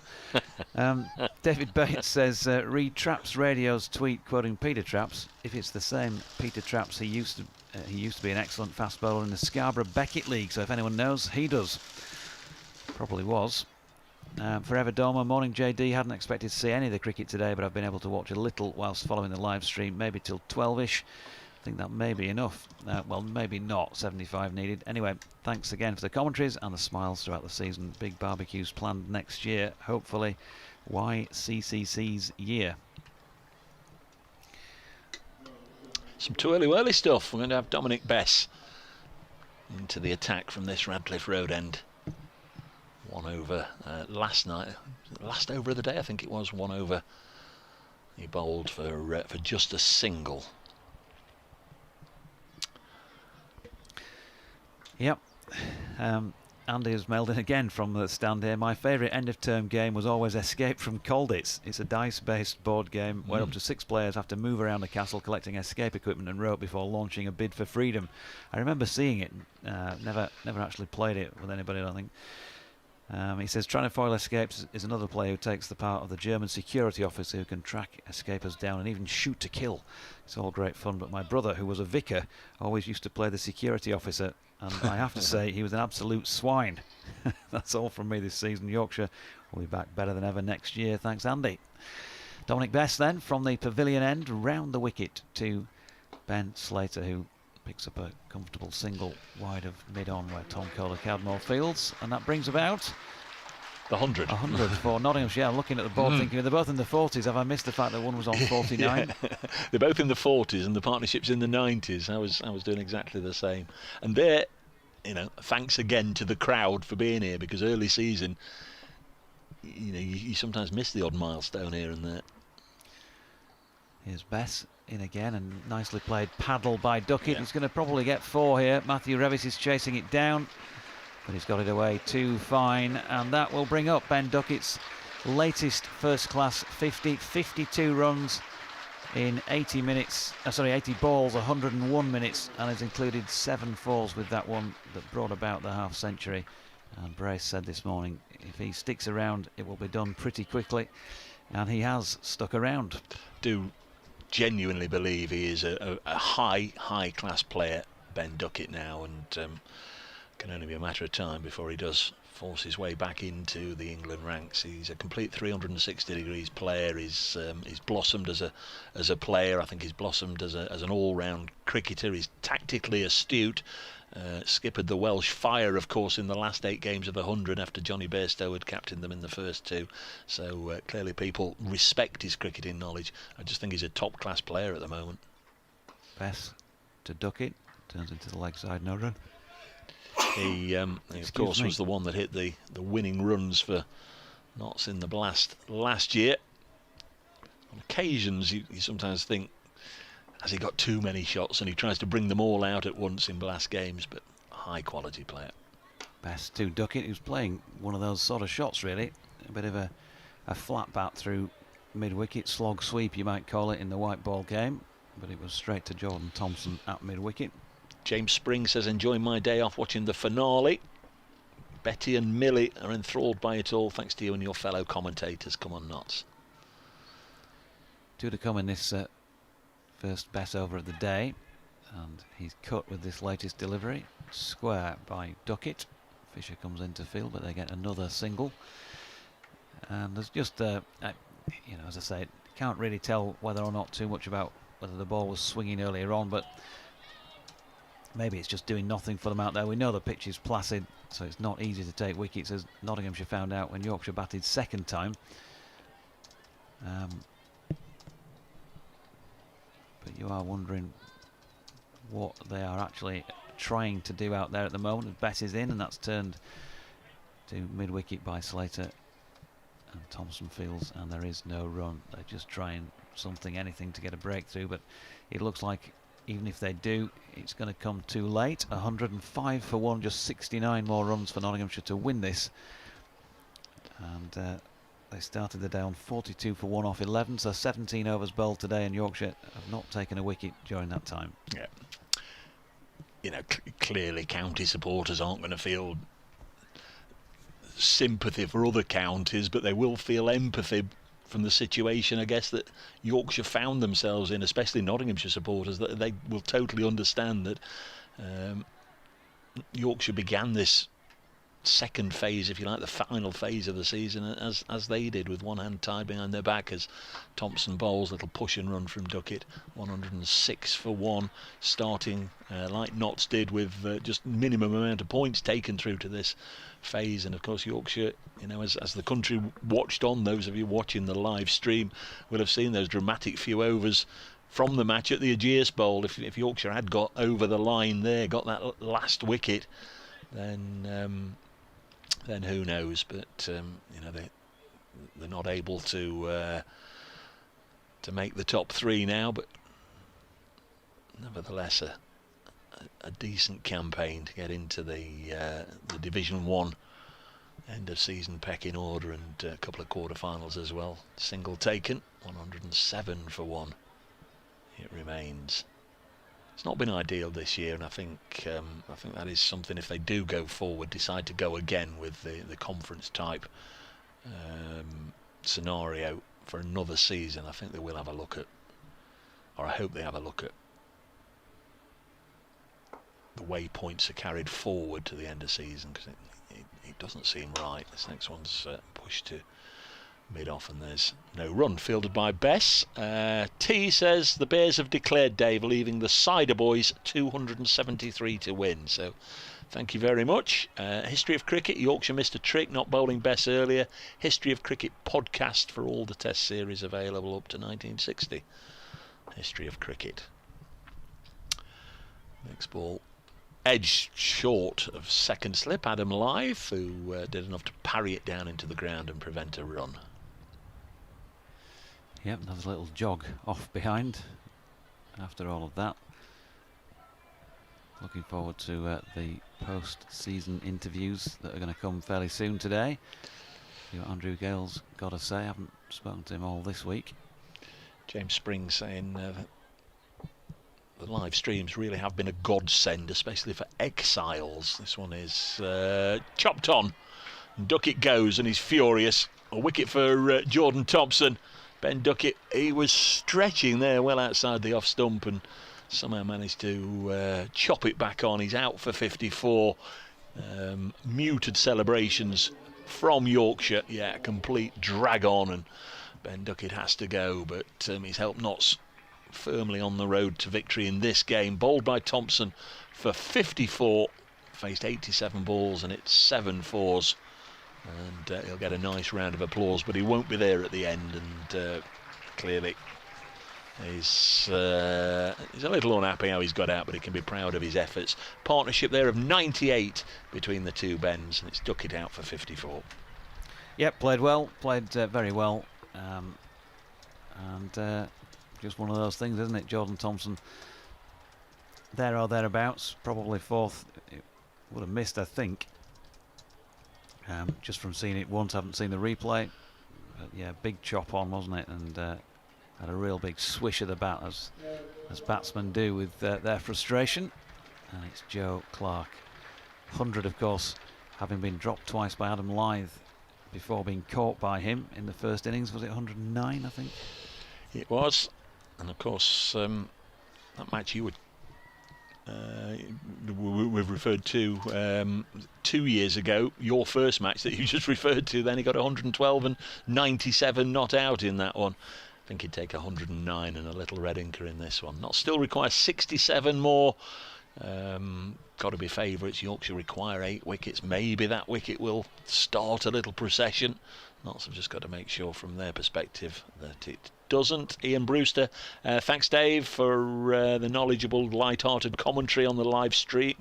Which live stream's this, Ian? Thanks for the knowledgeable and light-hearted commentary on the live stream this season. Very much enjoyed the banter throughout the year with the co-commentators. Thanks to you, Ian, for all your correspondence throughout the year. Yeah, there's been some very enjoyable cricket this year, and I think JD would agree. We generally all rub along together, and it hopefully comes across in the commentaries. There was a time, of course, when we always had a third voice, an appointed third voice. They were supposedly neutral, though invariably they took one side or the other. But we've is that right? Generally, yeah. 107 for 2 as Thompson is in, and Clark drops this on the leg side. Revis does the fielding. You know, don't you, when you're told that X, Y or Z will be the, if Dave Townsend comes here always trying to make out very much tongue-in-cheek, he'll have a little go at the Smith Cooper stand, the way that cuts across, and anything to sort of tongue-in-cheek rub up the listener. 107 for 2. Not DT. I heard from him actually the other day, back over yonder in Thailand. Just quickly, I'll say this now before I forget it, so I'll make a note of it. Somerset have been set to score 273 from 79 overs at Edgbaston. So there we are, folks. Perhaps if this one does get done sometime in the next 45 minutes or so, and then we all disappear for 2 or 3 hours and check later, the target 273 from 79. Dominic Best then, on for 7 off his 2 so far, bowling to Ben Slater, who is beaten. Wraps him on the pad, hands on head by Dom Bess, but no appeal. Best with 27 wickets, I make it to his name this year. Jordan Thompson, by the way, that latest one makes him 45 in a very good season with the ball. Bess in, Slater drives into the covers. Matthew Fisher. He makes several meals of that in fielding it off the Barron, one of the Barron strips as it went through. A lot of work to be done on the square, of course, for the ground staff between now and, well, I was going to say next April, but realistically it's more like the back end of March, isn't it, when something will be happening as Bess is in and Slater drops it out into the offside where Brook fields.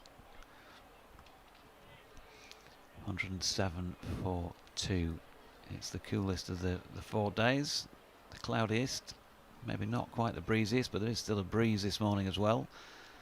Bess in and cut by Slater, but it just feels like there's just no pace in the wicket, and even with the cut shot there he was playing it tentatively. He didn't want to play it too soon and maybe balloon a chance up in the air to Harry Brook, something like that. An extra cover. Will Frane's under the lid at short leg, waiting for an opportunity that doesn't look like it's going to materialise, especially bowling that line, which is cut by Slater, but George Hill makes a nice piece of fielding backward of point.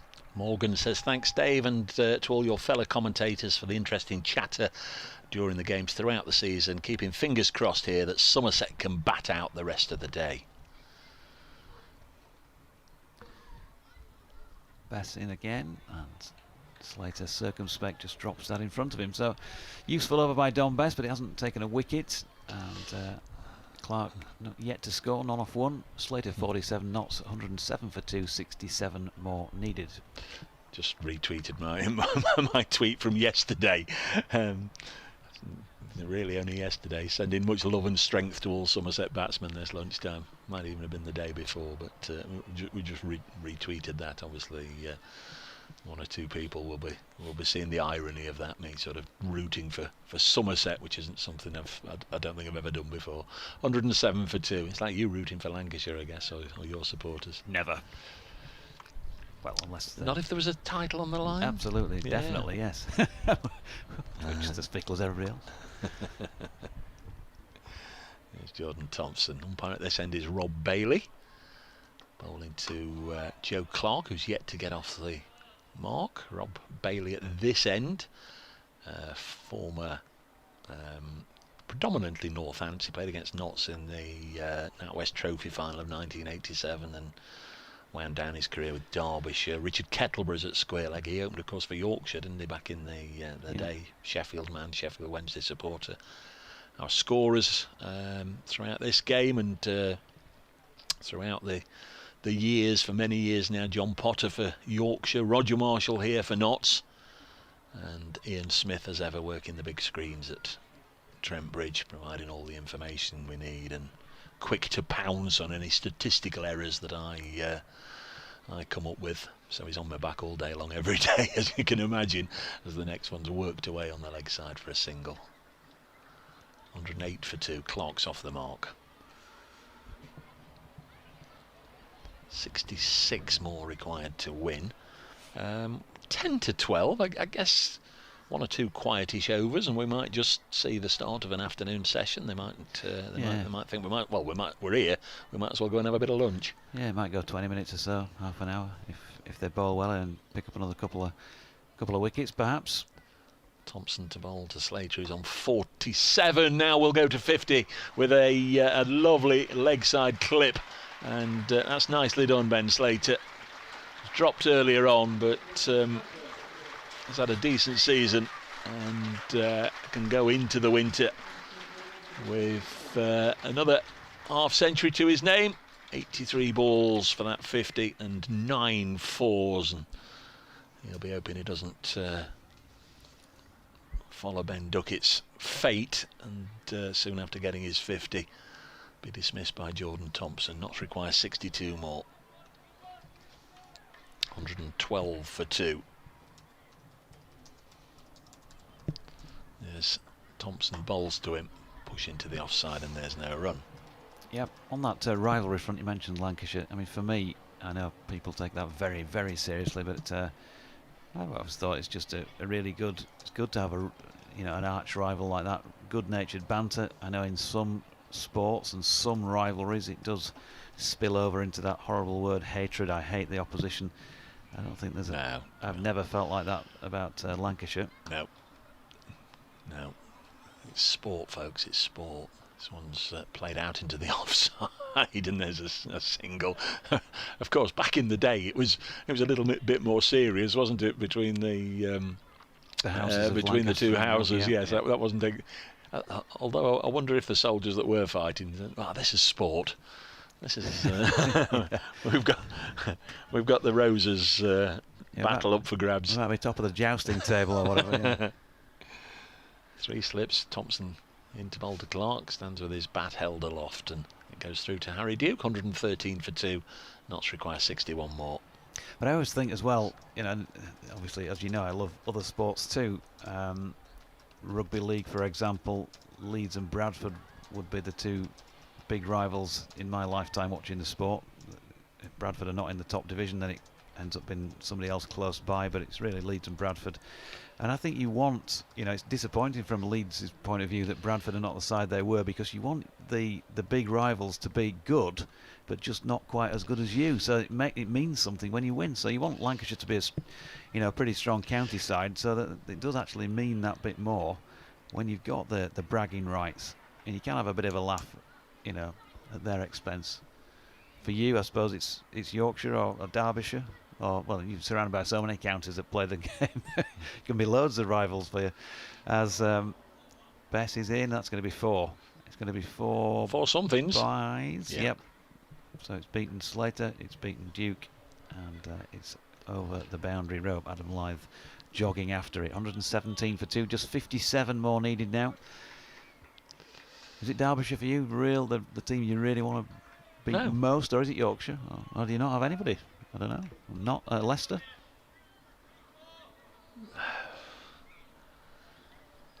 Are you above all? Are you above all that at Nottinghamshire? Well, I can't pretend to speak for everybody. You heard Samet, I think, was it yesterday or the day before? Yeah. It's Derbyshire with him. Yep. Above all else. Here's Bess, and Slater this time gets bat on ball, pushes back to the bowler. You know, I've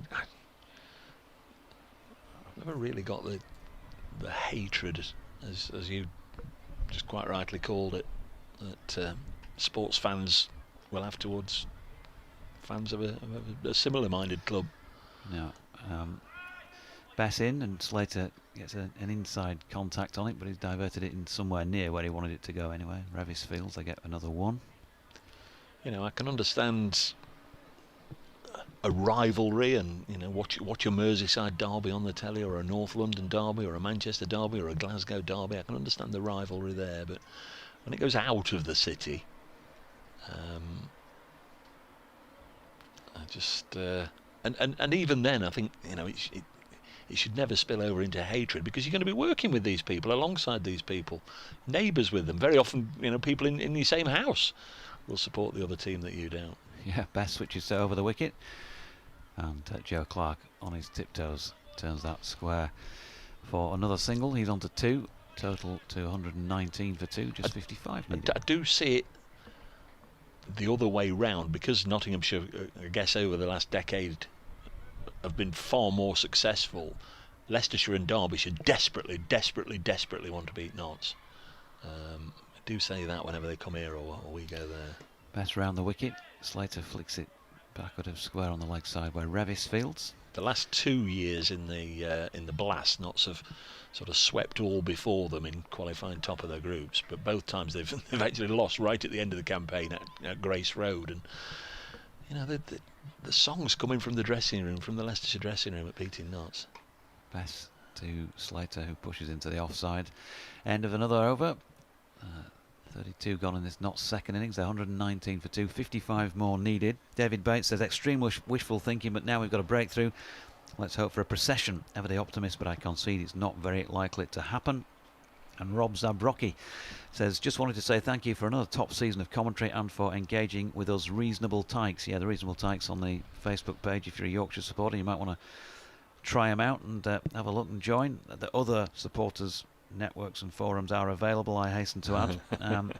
Here's to next year, he says, and hopefully a trophy. I do put my interviews up on the Reasonable Tykes, because I know that at least it's appreciated and they engage with it. Whether or not they like them, I don't know, but I'll be popping one up hopefully with Andrew Gale and somebody else, perhaps George Hill, today. Here's Jordan Thompson. Joe Clark has a couple, pushes this into the offside. Sarah Gosling, many thanks to you for all your contributions through the season and in previous years, Sarah. She says, I've made it. I'm here at Trent Bridge today. For some it'll seem silly in the scheme of our world just now to take a few hours off work to watch cricket, but for others you'll get that taking moments to make you smile matter, especially now. So just making sure she's come along for the last knockings of the season. Next one is pushed by Clark up to mid-on, and of course we had those people that towards the back end of the 2019 season, didn't come to one of the final games there, and were often telling me during 2020 when fans weren't allowed in how they wish they'd gone to more games the previous year when they were allowed in. But the spectators have been back this year. They've been back in their numbers, in good numbers. Those that haven't been able to come along for various reasons have followed on the live stream. Lovely shot. Clark gets a boundary here. That went quickly over the leg side, whipped away for 4. Clatters into the railing there. and 4 to Clark. Notts need 51 more at 123 for 2. Charles Kitchen says, hi gents, thanks for your commentary as always. The streaming and commentary combi this year has made my summer. Many thanks to everyone involved. A couple of thoughts at the end of a disappointing year for Yorkshire. Highlights have been the growth of women's cricket and the RL50 performances from the youngsters. Disappointments include the dreadful first innings totals and too many 4 balls from our bowlers. My worst moment was the ridiculous timing of the Hants declaration. Where is the imagination and flair in today's captains? So very, very disappointing, says Charles. I think, not saying I agree or disagree, Charles, but the counter-argument is, of course, that declaration, well, come back to it in a moment because Jordan Thompson's running in. He is, past umpire Bailey, bowls, Clark defence. Damned if you do, damned if you don't, and all the rest of it, isn't it? Never an easy decision, and when you're batting, the tendency is to err on the side of caution. I've just been calling for whoever it was today to declare to set Somerset less than 270 for me, to make it into a game. I think Somerset might just drop the bat on that if they're asked to go for too many. 123 for 2. Jordan Thompson bowls lovely again from Clark. Finishing with a flourish here, maybe. Drives down the ground for 4. Lovely looking shot. And incidentally, you said the man who's declared. Of course, the man who has declared has a connection to Yorkshire because he used to play for them, Will Rhodes, and also with Nottingham because he was born in this city. 127 for 2 it is here. Tony Layton says, Coach, Jonathan, it's the first time I've been prompted to use this email address since Callie used to use it. After 5 seasons of failure, is it not time that the Yorkshire hierarchy realise they need to find a real replacement for Jason Gillespie? Good luck to Warwickshire, Brezzy and Will Rhodes this afternoon. Tony Layton. 127 for 2 is Jordan Thompson. Clark has 10. Punches this into the offside. Tim Atkinson, great job, chaps. Thanks this game and all season, all of you in the BBC's county commentary boxes and all the live stream crews. Don't think I've ever seen so much county cricket since I was a junior member at Yorkshire back in the 1970s. Tim Atkinson. So I suppose if you're questioning the coach, you always say at these points, don't you?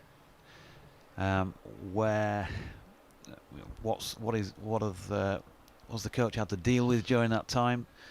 What resources has he had available? Has there been progress on the field? Is there development among the players? Many facets to that role. Not ultimately, yes, results on the field do count. Do you call getting to the 2 white ball quarterfinals this year and been the only team to do that and get into the top division of the Championship progress? Maybe you don't feel that that's the case. Clearly, Tony doesn't. Don Bess, 127 for 2, just 47 needed now, and Slater on strike, and that requirement is going to be less. George Hill giving chase to a lovely little late cut by Slater, which is going to pick up 3 runs from as they turn and come back for that third. So 44 needed, and Slater on 56 and playing beautifully. He did edge that Matthew Fisher delivery into the cordon much earlier in the day. He was on 19 at the time. So 3 drop chances at Yorkshire in this match alone will rue. Joe Clark twice, of course, in the first innings. 296 that Nottinghamshire posted could have been a lot less. Now then he's skied this one here as Joe Clark. Don Bess underneath it, Tom Kohler-Cadmore underneath it, and it's the latter who calls and takes an easy catch really, and Clark has gone for 10, so they have a 3rd wicket Yorkshire, but they've only got 43 runs to play with. 130 for 3. Yeah, it's a disappointing end for Joe Clark. Went after one big shot, too many against Dominic Bess, skied it. Tom Kohler-Cadmore underneath it, as you say. If he hadn't have been there, I'm sure the bowler himself would have been able to pouch it. So not over the line yet. They're 3 down. Joe Clark, a couple of boundaries, only faced 12 balls, and his season is over. The memories of his first innings century still fresh, but his final innings of the season in the county championship gone for 10. Wonder if he'll get another go next week in the Bob Willis Trophy final or not. It's going to be a long old afternoon, I would imagine, for Nottinghamshire to keep an eye on everything at Edgbaston. Here's the captain on his way out. I'm sure he'd love to see Notts over the line. Former Lancashire man, of course, but left there in the winter of 2009. This is his fourth full season in charge of Nottinghamshire. Stephen Mullaney. Colin says, thanks for all your excellent work this season, Dave. Also thanks to the Trent Bridge live team. Coverage gets better and better each year. Many thanks to Kirsty and Aaron and all the camera crew for all their work this year. Matthew says, Dave, quickly remind the players they haven't won this yet. That's a good point. Yeah, 44 still needed. Stephen Mullaney coming out to the middle. Tim Atkinson says, thanks chaps, great job this game and super job all season. All of you in the Beebs County com boxes and the live stream crews. Don't think I've seen so much county cricket since I was a junior member in the 70s. Notts not quite over the line yet. They should win this, but they've just lost a couple of wickets. They're 130 for 3. Ben Slater's there. He was dropped earlier on, but since then has just moved along nicely onto 56. Just been joined by his captain, Stephen Mullaney. The men out this morning, Ben Duckett for 54, and Joe Clark's just gone for 10. Hasiba Mead out yesterday for 4. So Notts require 44 more to win this game. If they do that, all eyes then on Edgbaston, where they'll be hoping Warwickshire don't beat Somerset. If both things fall in for Notts, they'll be through to the Bob Willis Trophy final at Lord's next week. Just a couple of dots from Bess to Mullaney. Last ball of the over to come. England off spinner against Nottinghamshire skipper here. Can he just create a bit of doubt? Well, he uses his feet here, Mullaney, quite nicely, and blocks that ball. So a wicket taken over for Don Bess, and there's no run. Sends me a tweet which simply says, quote unquote, reason thus with life. If I do lose thee, I do lose a thing that none but fools would keep. If that's Shakespeare, then I'm sorry, and there's no run. I've got absolutely no idea what it's from. The extent of my Shakespearean knowledge is watching Richard III and Henry V, studying Henry IV Part 1 and Macbeth for my O-levels back in the day. Dan says, just want to echo all the great words about the commentaries from yourself and your colleagues throughout the season. Here's hoping your season isn't quite done yet. Thanks very much, Dan, for all your contributions. Anthony says it's a bittersweet day, Dave. The last day, whatever the result, thanks to you and your colleagues for a great series of commentaries. Here's Ben Code back into the attack. Yorkshire skipper bowling to Ben Slater. The commentaries are a wonderful boon to us oldies and those of us that are less mobile and can't get to Trent Bridge in person. So many thanks. Winter well. Thanks to you, Anthony, for all your correspondence through the year, and same too to Andy Easom. Hey gents, so pleased to have been along for the ride with you this season. Work prevented me from attending for the huge majority of the time, but more red ball in the central months of the season, please. Here. Thanks to you, Andy. Little fiddle outside the off stump from Slater. Gets nothing on it. Colin Harrison, thanks for all your excellent work this season. Thanks to the Trent Bridge live team. Might have read that out before, but can't say it enough. Thanks to the streaming team for what they've done this season. Notts require 44 more. Where are we? 12:07 I make it, so I guess we're sort of on the cusp of whether there's going to be a flurry of boundaries. This one is pushed back and actually clips the stumps at the non-striker's end, but Mullaney hadn't gone anywhere. Yeah, I'm back in play this afternoon now. Another 20 minutes, half an hour after lunch. If not, they're going to wrap this up. I think if they're within 15 or maybe even 20, they'll give them the extra time to finish the match one way or another. But I think if it's more than 20, we'll come back. 130 for 3. There's Code bowling to Slater. pushes this into the offside. Fielder over there, is that George Hill? He's lost his cap as he fires the ball in. One more to Slater, and brings Mullaney down. Captain of Nottinghamshire to face Ben Code, captain of Yorkshire, for the first time in this innings. Somerset 26 without loss from 6 overs. Looking on from afar, that would seem to be a decent start in a pursuit of 273, but the naught on the end, of course, is what Nottinghamshire supporters will take most interest in right now. 1-3-1 for 3. Ben Code bowls to Mullaney. Leaves it alone, they're not skipper. Sam Locke, regarding sporting rivalry, I appreciate the gentlemanly nature of cricket. I wore an Outlaws shirt once at Headingley for a T20 match and enjoyed good-natured banter with the Yorkshire locals. I've usually found local rivalries in football far more acrimonious. I think that's true, isn't it? That's what I was alluding to earlier on, really. You see you go into a hostelry somewhere in the country and somebody's wearing a cricket shirt, you're likely to have a bit of banter. Oh yeah, good season for you boys, or whatever. Next one's cut away by Mullaney, so he's off the mark with 4. 135 for 3. Knots required 39 more. But if he's there with a probably a Premier League top of a team that you've no allegiance to, you probably just sneer at him. I don't know. Seems to be the way. 135 for 3. I think it's a safety in numbers thing as well, isn't it, with that football stuff? So if there's a collective, there's a group of people, that dislike, if you like, of the opposition is stronger because they feel safer at saying and doing things in numbers. But if it's 1-to-1, you often see, you'd be on a public transport or whatever, on a train.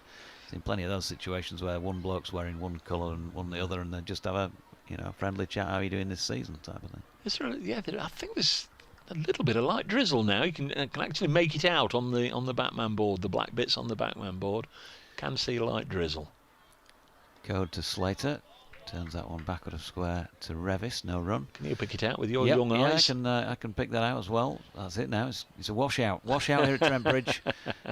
Nottinghamshire only get the draw on the final day, taking far too long on this last morning session to knock these runs off. Could do with rain in the West Midlands, never mind in the East Midlands. Bess was more ready for that delivery than Slater, so he's flicked the ball up in the air, caught it again and gone back to his mark. In he comes with that trademark skip. He's got rid of the arm wheel back that he used to have in recent matches, as that's driven into the offside. And Matthew Fisher, even, it was Ben Slater who played the shot. Matthew Fisher fumbles, and they get a single. I think he got him on the finger end. He's still rubbing it. 38 more. 136 for 3. Mullaney on strike. Bess over the wicket. Nottinghamshire skipper flicks it to Will Frayne at short leg. Well, the green sweatshirts and the red sweatshirts are still here, waiting for the moment they can claim their team for what looks like an inevitable success. Bess in, and Mullaney flicks it to mid-wicket where Brookfields. Yeah, they'll be telling people in years to come, well, we went to Trent Bridge for a county championship game and it was all over in 2 hours. Well, you sure you didn't go to a T20 match? No, it was definitely a championship match. They were in white. And we had to go back to school and do some more lessons, sadly. Yorkshire didn't keep it going long enough. Bess's next delivery pushed back by Mullaney to the bowler. Miss, can we run around on the grass at playtime? So they'll be saying. Yeah. No, it's just been cut.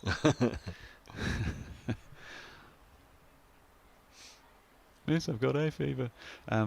Bess in now, then that's been hit a long way up in the air by Stephen Mullaney. Has it got the legs? Richard Kettleborough checks, and no, it doesn't quite have the legs to make it all the way for 6, but he's got 4. And looking at those children in with the green tops on, I think they were all waiting for that boundary. They've been told when the ball goes for 4, all cheer and clap. You can perhaps hear them now. Maybe those in red as well in the Hound Road stand. They're making a bit of a din. They've obviously been prompted. When I say now, you can all start cheering. Somebody said now. Mark Bennett says thank you to both you and your fellow commentators for your excellent coverage this season.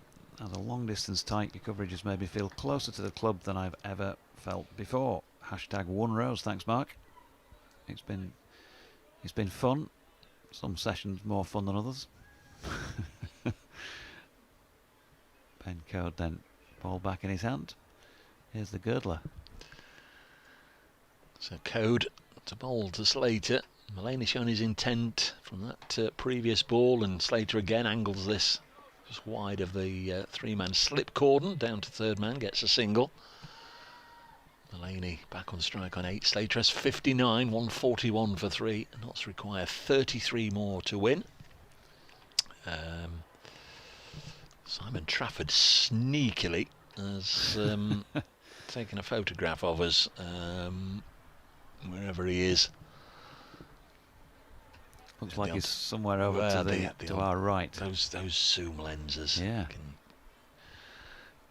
really pry, can't you, from a distance as Mullaney defends this one against Code. But thanks Simon. And it's a good job that Brace wasn't picking his nose as usual there, Simon, I think, when you took that.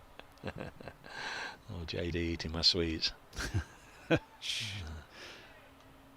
think he's deleted it. You said that was our secret. I think he's deleted it. He's clearly looking for a better one. Perhaps has got one and be picking my nose. 141 for 3. Stephen Mullaney has 8. He's on strike. Code bowls worked away for probably just a single by the Notts captain.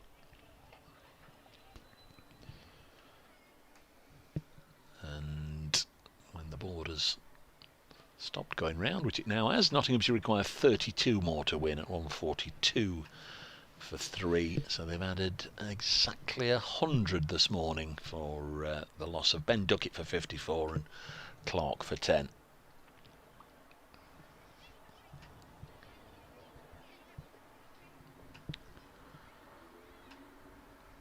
Slater on strike. Just a gentle push into the gap on the offside. Takes a single. Phone making a noise, but it does not seem as if there's anything there. I don't know.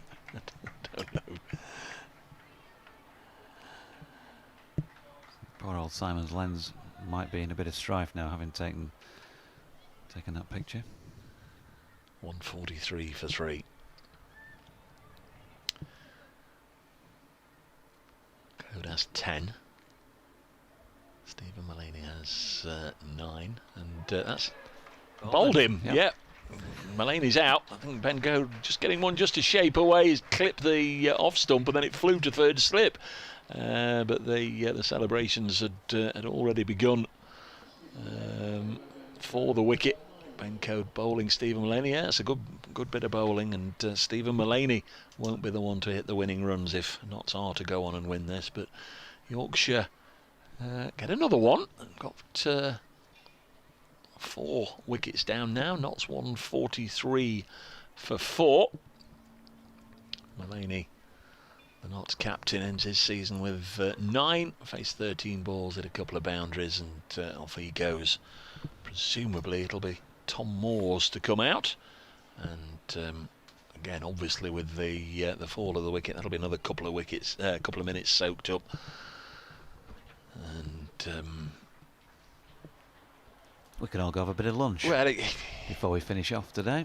There's once or twice, Notts have either been on the right end or the wrong end of these scenarios, and you think, oh well, we'll give it 5 or 10 minutes to get the game over, and they've gone for lunch, or sometimes you think, right, well, we'll have a lunch break, and then they've decided to play on. It just doesn't ever seem to be a great deal of logic applied. I think as with club games, I'm sure we've all been there with club games when a side's been bowled out on a Saturday or Sunday afternoon relatively early, and you go back towards the pavilion, and the tea lady will say, "Well, it's not ready yet," and then he'll just suddenly say, "Well, we'll go out and have 10 overs then, chaps." It does almost seem to be a little bit like that on occasions. Yeah, well, your lunch isn't ready, so you might as well finish the game, and then it will be. Or, yeah, it's ready. You can come in now. 143 for 4, 31 required, and it's 18 minutes past 12 or thereabouts. Yeah, good delivery by Ben Code. Yorkshire do keep scrapping away, keep fighting. It's one of the features of the season and of this sort of group of players. And that doesn't mean to say that in scrapping and fighting they always deliver their best execution of a performance, but they will keep having a go. They've definitely got that spirit. So Code round the wicket. Tom Moores is the new batsman. Scored a century in the Bob Willis Trophy match here against Yorkshire last year. He's got off the mark first ball, tickling it away on the leg side. Notts require 30 more. And success for Ben Code at the end of that over. His second wicket, got Seabermead last night, and has now removed Stephen Mullaney. Notts 144 for 4. Slater 60 not out. Tom Moores will keep strike 1 not out. Yeah, Ben Code, as you say, with 32 wickets I make it now in first class cricket this season. And what are we on average? Yeah, he's taken them for pretty much about his general average, between 23 and 24. What you get is what you see, I suppose. He's very consistent bowler, as we've said before on a few occasions lately. Can't quite put your finger on why he's not appeared to be just quite as good as normal this year, even though the figures reflect that he probably has. Bess in, first ball turned into the leg side. He himself said the same in an interview last week. Don't feel like I've been as good as I can be, but I can't quite tell you why not. Bess round the wicket, and Moores dropping it out into the offside this time. Grumpy Git asking one. Here's one that looking ahead, if Notts are at Lord's next week, any chance of Stuart Broad making the team? I don't think so. He might make one of the commentary teams, but I don't think he'll be rushed back into that. Bester Moores drives into the offside. Harry Brook makes the pick up at extra cover. Alex says it's raining down the road. We've just had a sharp shower in Ruddington. Not too far away. Sun back out here. Pleasant again, as it has been for most of this match. Bess with a stifled appeal, one that hits Tom Moores on the pad. Mark Church, the BBC London commentator who follows Surrey, says that the 10th different Glamorgan bowler now bowling against Surrey. Wonder if it'll be one of those occasions where during the lunch interval the keeper will take his pads off and he'll come out and have a bowl, so everybody's had a bowl.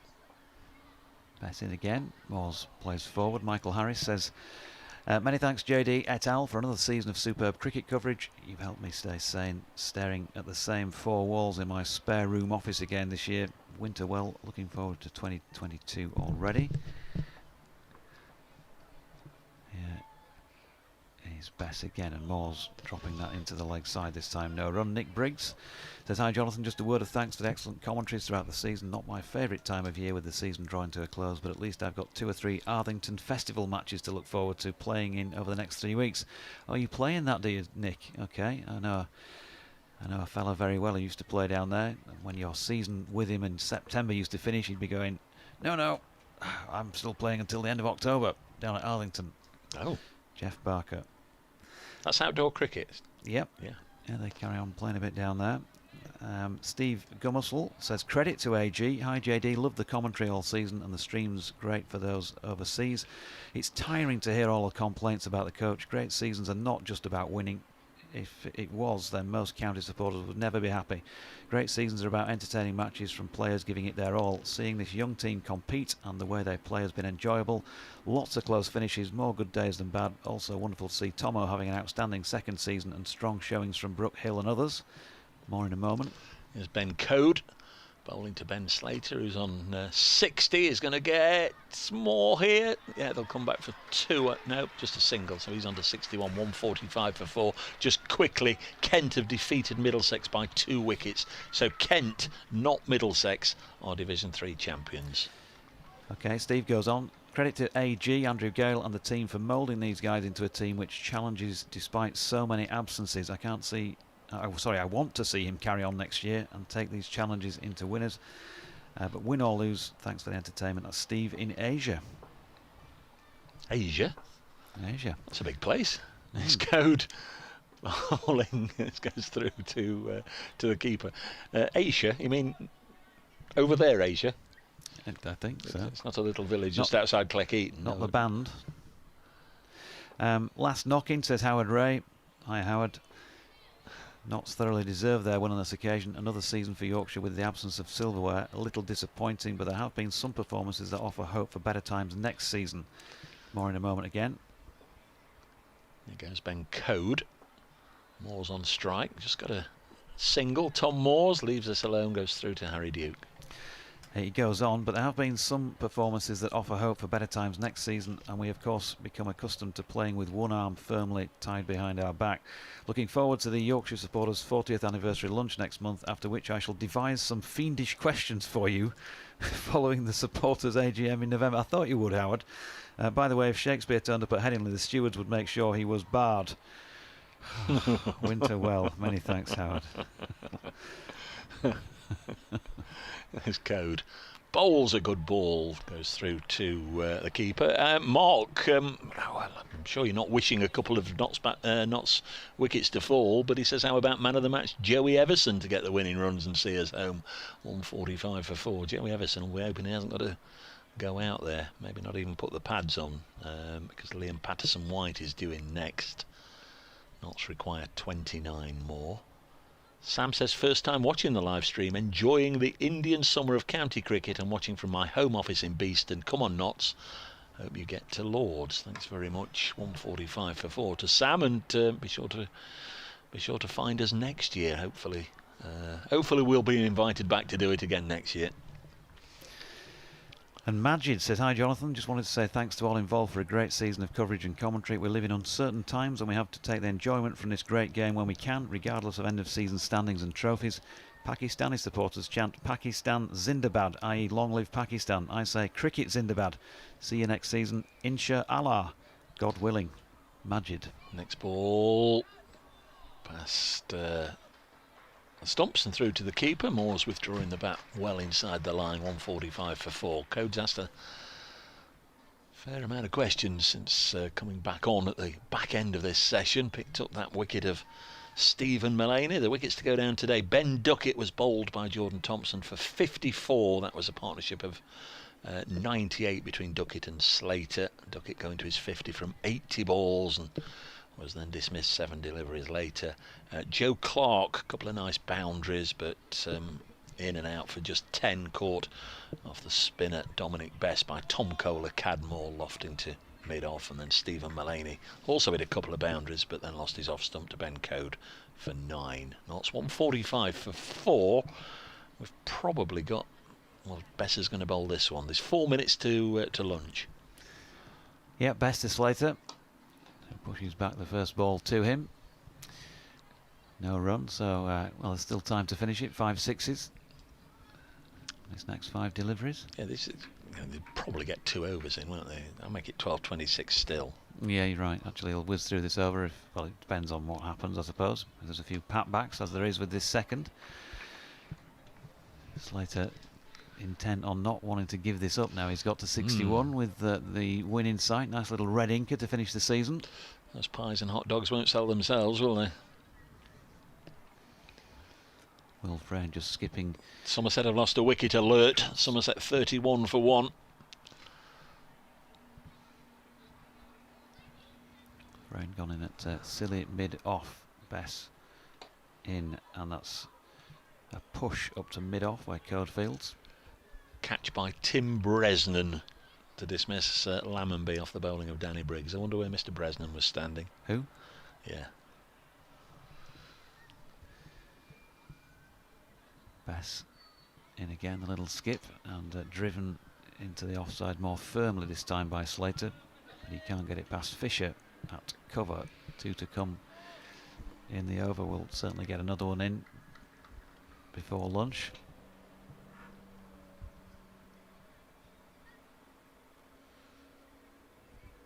Bess in once again. Slater drives this time Same shot as before, really. And to Fisher, who can't take it cleanly. There must be a little bit of an uneven bounce, you would have thought, on some of the used wickets, because that's 2 or 3 times this morning he's not managed a clean pickup.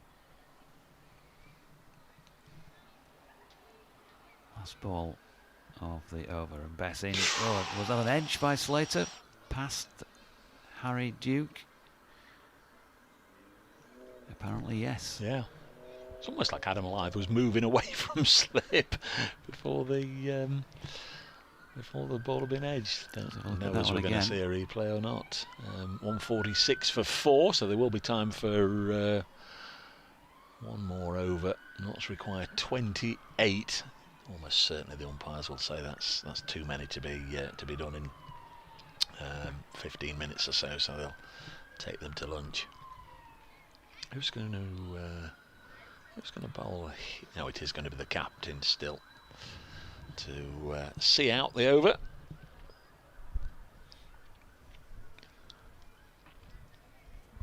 So Somerset already 1 down. In all probability, Warwickshire will be strong favourites. 2 full sessions to bowl Somerset out to win the county championship. This is a push up to mid-on by Slater, and there's no run, because if they win the county championship, they will also take that place in the Bob Willis Trophy final against Lancashire. If Somerset are able to either hold out for the draw or go on to chase down that 273 target, then the Bob Willis Trophy final would be between Lancashire and Notts. That's if Notts can get these 28 more runs. Yorkshire still in the sniff here with 6 wickets required, but there's another run to Slater. 147 for 4, and he moves on to 63. Yeah, a little bit of kick off the pitch from Ben Code. Again, I don't think they bowled quite well enough last night to let Notts get off to that 42 for 1, and maybe not in the early part of today, but it has improved, hasn't it? The Yorkshire bowling in this last, I don't know, let's say half hour or so of the session, maybe more. Tom Moore's on strike, gets everything behind it. That's 3 balls gone in this final over of the session. 147 for 4, at least that's what we assume it will be. Go off in a minute or two. Obviously we'll be back at 1:10 and hope you'll join us then. If you're listening on the ground, I think the WG Grace exhibition still goes on the first floor of the Radcliffe Road stand. If you're here, pop along and have a look at that.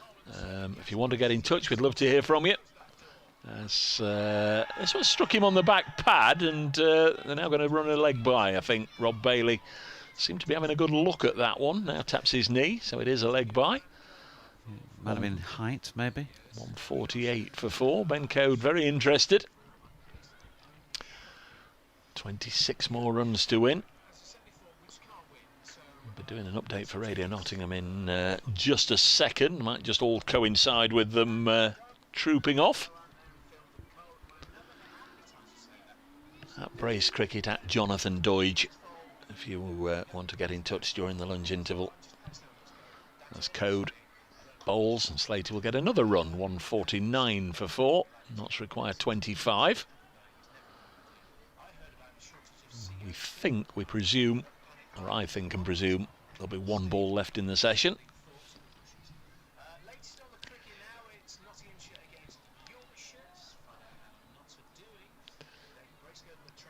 One ball left in the morning session, we believe. Notts a 149 for 4, requiring 25 more to win. The umpires may well just have a little chat after this delivery and see if, in their opinion, the game can be concluded in the next 15 minutes or so, in which case they will allow them to play on. No, the umpires have whipped the bails off, so we will have a lunch break here at Trent Bridge, with Nottinghamshire 25 short of winning this game this morning. Ben Duckett set them on the way before falling for 54. Joe Clark made 10 and Stephen Mullaney 9, but Notts well on their way.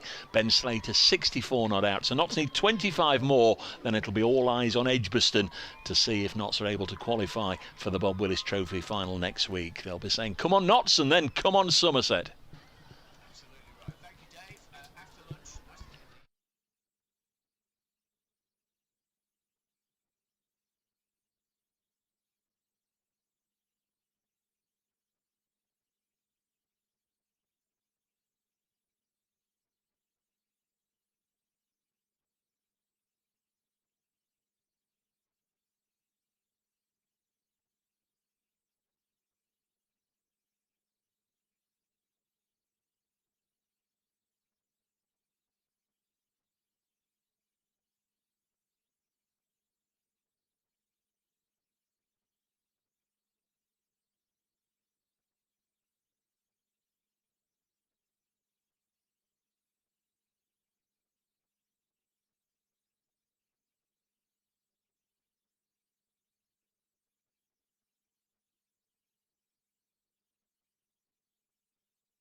Welcome back, everybody, to Trent Bridge for what almost certainly will be the last few minutes of County Championship cricket at Trent Bridge this season. 2021 drawing to a close here for Nottinghamshire and Yorkshire in the County Championship. Nottinghamshire might just have a little consolation prize going forward, but they've got to get over the line here first.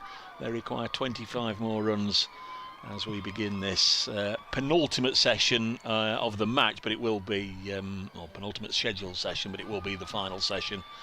Ben Slater 64, Tom Moore's 1 at lunch. Notts require 25. Yorkshire to pull off a comeback from behind victory require 6 wickets. Hampshire very nearly did it at Liverpool yesterday, didn't they, Jonathan? They got within 1 wicket of turning that one round. Yeah, look, I mean, I've got to say I'm very confident. I think, there's still probably got 22 men here, Yorkshire. They're looking good for finishing the season with a win. This is from a man, folks, who's just wished me Merry Christmas. So, Dave Bracegirdle and Jonathan Doidge in the commentary box. All your messages have been coming in. Those for the live stream. We've passed on your thoughts to Kirsty and to Aaron, who run the live stream here, and the cameraman. And it's all reciprocated, folks. They very much enjoyed providing the service that so many of you said you've enjoyed. It was a few years ago. There was a few issues when we seem to have remote cameras a long way from where they needed to be, and we often had the line going down and all sorts. But since Kirsty and Aaron have taken over, it's worked terrifically well. Here's Don Bess bowling to Ben Slater then, first ball of the final session of the season here, and that's a dot ball played out into the offside. We've been getting plenty of thanks ourselves, and that's very welcome. We do love what we do, of course, and we've had a good time during the last few days, and speaking personally, had a great time throughout this season once again. Here's Bess, short ball, cut beautifully by Ben Slater, who will get 4 more, taking him on to 68, and the runs required down to just the 21. I've met some new commentators, if you like, for the first time. Frank Watson, first time I've done a broadcast with Frank down at Worcester. Radders as well, first time I've broadcast with him, and a few great days with him. Worked with Ben Smith for the first time this season. Very much for me one of the best third voices on the circuit. And of course Melissa down at Hampshire. Bess in and Slater blocks it. There's no run. And then our own broadcasts, Jamie and Jangir of the Radio Leeds Cricket Show. Katie Levick's done a few days for us. Graham Orange, of course. Paul Shaw. A cost of thousands during the season. All very much appreciated by us and hopefully by the listeners as well. Don Bess to bowl to Slater again, and that's flicked to mid-on. They think about a single, but then I think better of it. It was hit firmly to Cola Cadmore, because the Yorkshire boys, well, a few of them did manage to join us at Scarborough during the Northumberland warm-up, RL50 warm-up match, but it's been very quiet because of the COVID situation, which is clearly understandable, but always very cooperative with us after a day's play. Absolutely superb input from them as well. Bess would be a key man involved in that, and his latest ball's been cut to point by George Hillfield. Always willing to have a chat. Don Bess, and plenty to say as well of interest.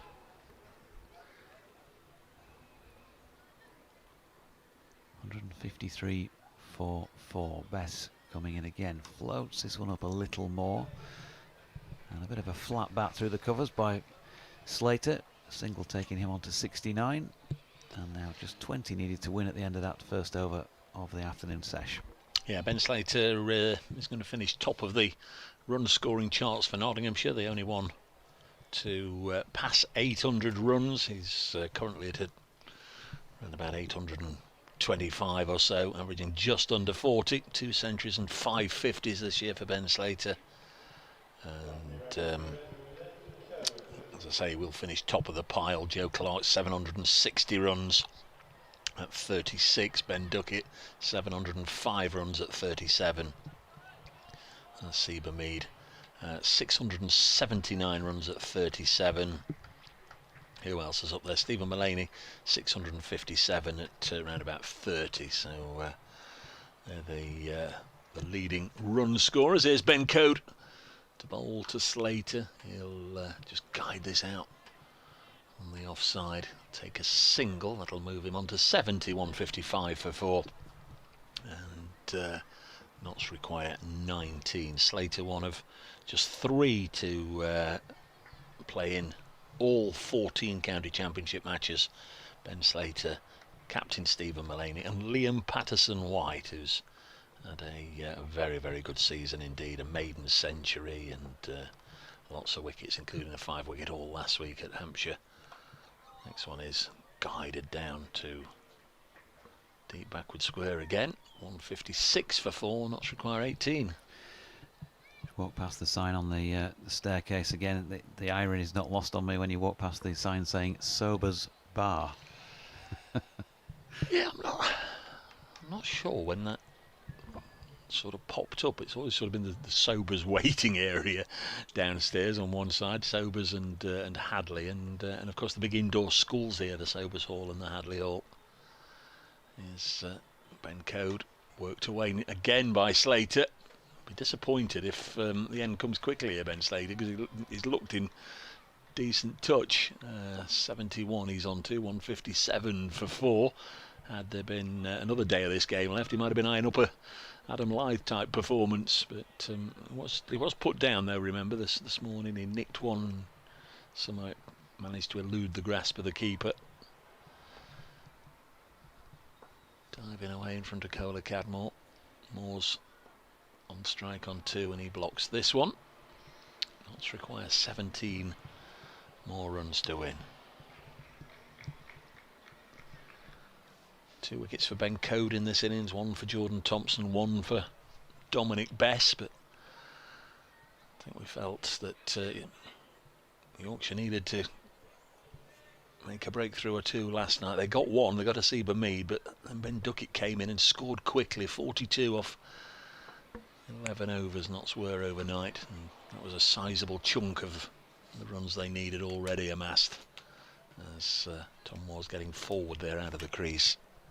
Pat and Pad keeping it out.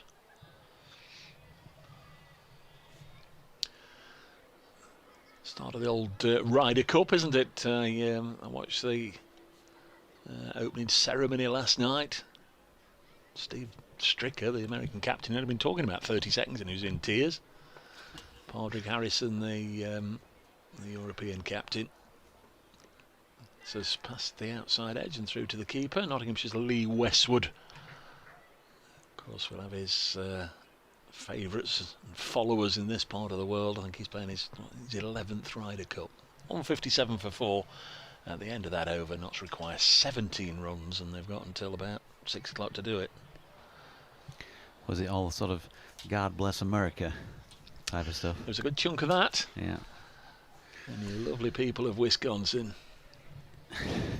And Arkansas. No, it's in Wisconsin, Oh, is it in so Wisconsin? they're all there, Okay. all the Green Bay Packers supporters. Oh, right, okay. I don't follow golf closely, I've got to say. I did used to watch it a lot more. Here's Bess in and cut by Slater. No further than George Hill, who's backward of point. So no run. Ringfield, as you'd expect, with just a few runs to get. Can Yorkshire nick a couple of late ones? Just give Notts the collie wobbles. I thought I followed it quite closely-ish, but there were about 5 of the American team I'd never heard of, so perhaps not kept my eye on it as much over the last couple of years as before. Bess with a bit of a skip. And he comes again, and Slater punches square on the offside. Fisher comes in to retrieve, but he can't prevent the single. Slater into the 70s. He's not going to be able to go on and get quite enough, is he? With only 16 more required. Done his job today, though, whatever happens. Well, assuming Notts get over the line.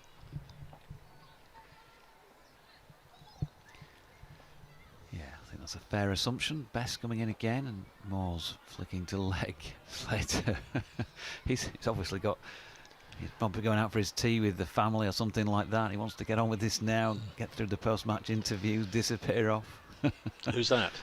Ben Slater. Well, they generally, last day of the season, have a little bit of a let's get in the dressing room and celebrate our season together. Yeah, trying to induce that a bit more quickly. Short ball.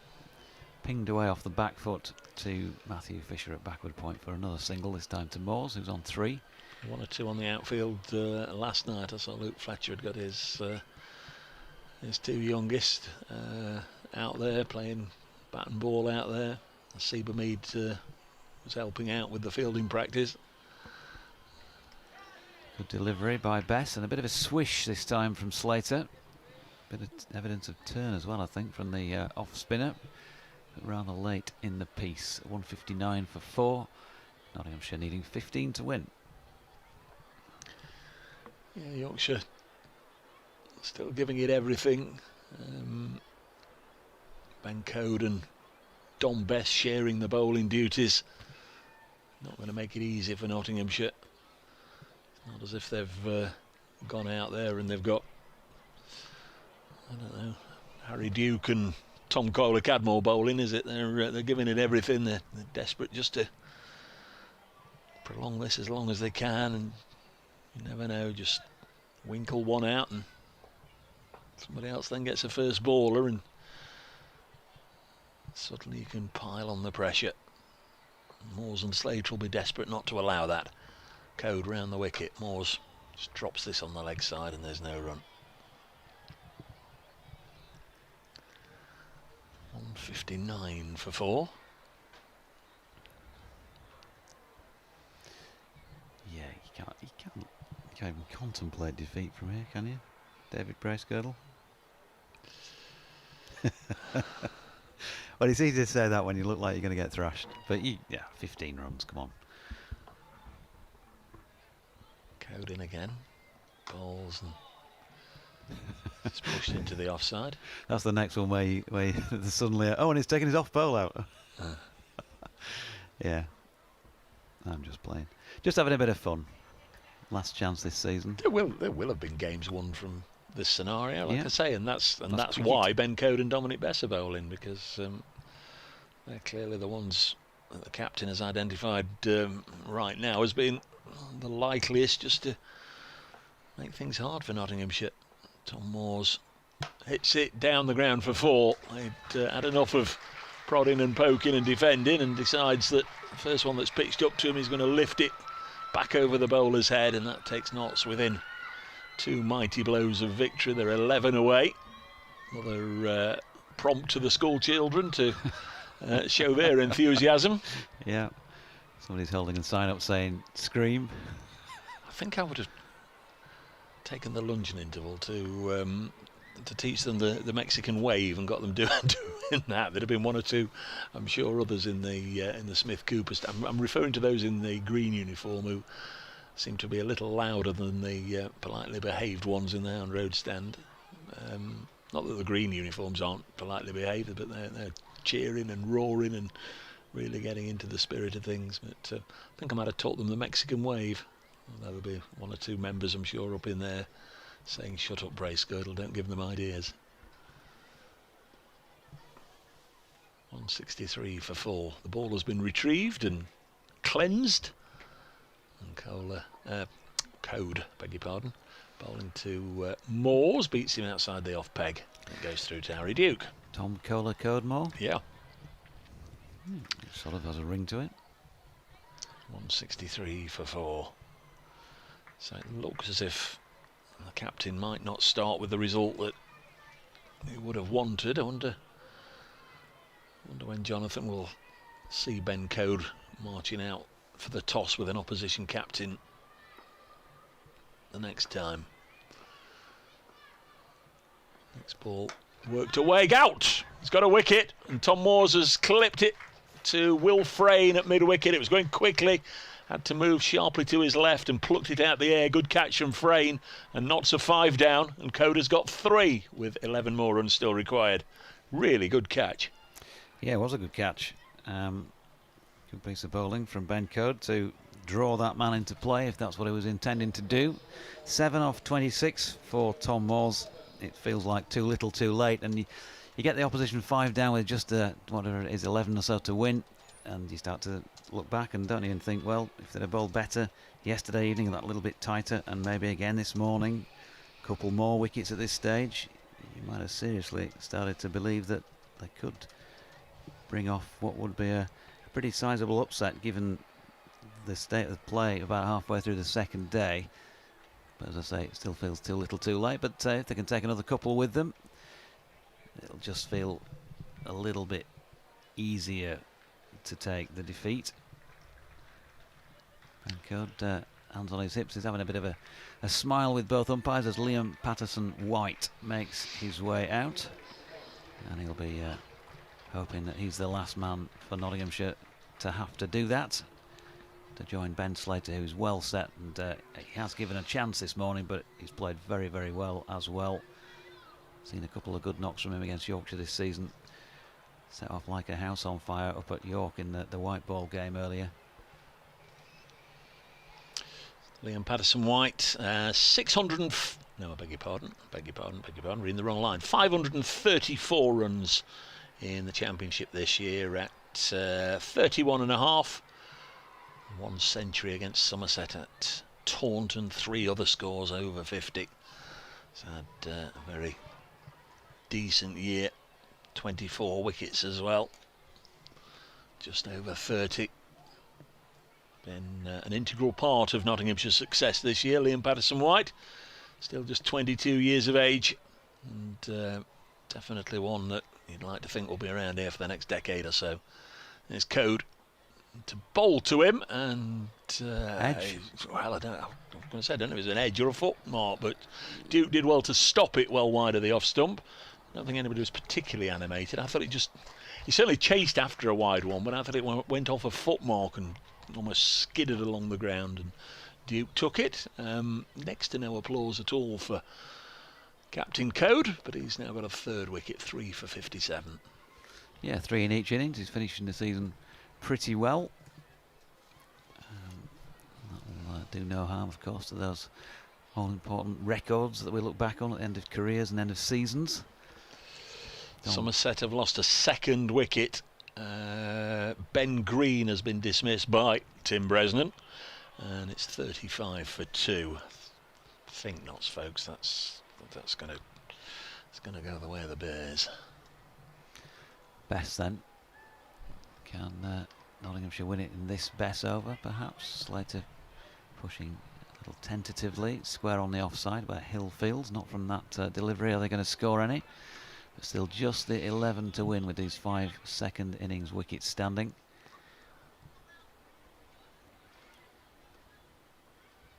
And in comes Best once again, past umpire Kettleborough.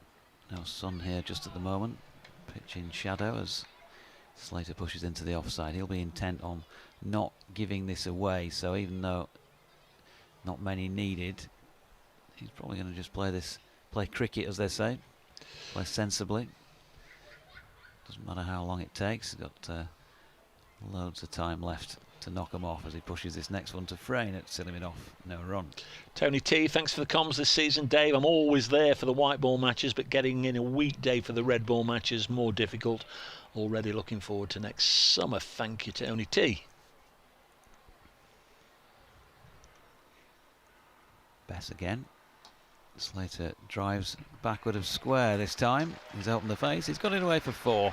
Matthew Fisher can't get around to stop that. Bess just straying a little bit too much width. It was fairly full. And a man who's faced 124 deliveries, as he had at the point he struck that, 125. He's not going to miss out on that. 76 now to Slater, and just 7 runs required for Nottinghamshire. Sarah says, we're making hard work of this, but I'm so glad I'm here to see it. Mandy says, how am I supposed to work while this is going on? You're not, Mandy. That's the whole purpose. 2 left in the Bess over. They get within half a dozen. It's yours, Mr. Bracegirdle. And here is Bess to Slater, and they have got within half a dozen because he's just pushed that out to the sweeper for a single. So 6 to win, 168 for 5. I'll leave you with the man himself. Well, I don't think it's... I'd be surprised. We've seen Liam Patterson-White hit sixes, but he's only faced one ball. I don't think he's going to go dancing down the track to Don Bess and try and slog him down into West Bridgford Town Centre to win the game. But you never know. Don Bess from the pavilion end, slip and a silly point. This time it's defended. In fact, it's more of a forward short leg there. Will Frayne, who took a really good catch, I thought, to dismiss Tom Moore's, clipped it very firmly in the air to mid-wicket, intending to clip it through mid-wicket, but Frayne moved smartly to his left and both hands to it up, just wide of his left shoulder, plucked it out the sky. 168 for 5 is the Nottinghamshire score, so 6 required.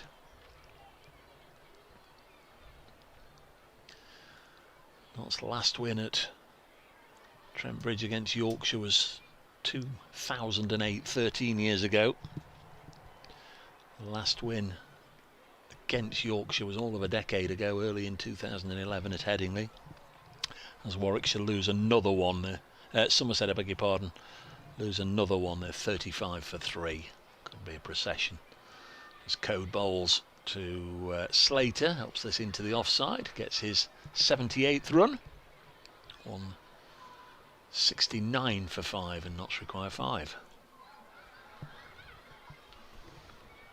That one might be over before this one.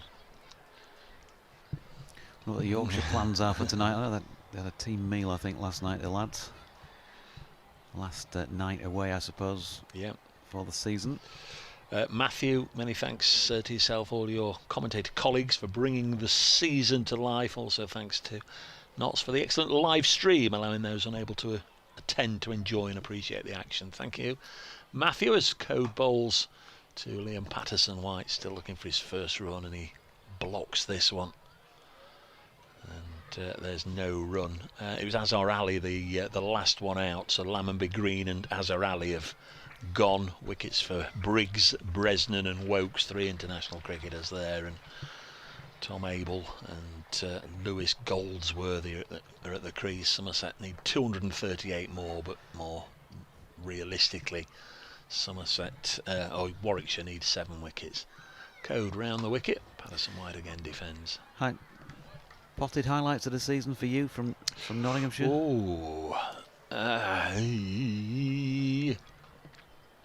The most intense cricket I think we've seen, sad to start off then on a defeat, is that match where Warwickshire chased down 333 and Stuart Broad couldn't have given any more. He roared in over after over after over from the pavilion end, and his battle with Sam Ain was one that'll live long in the memory. 169 for 5 as this is steered away on the offside. He comes forward a couple of paces. There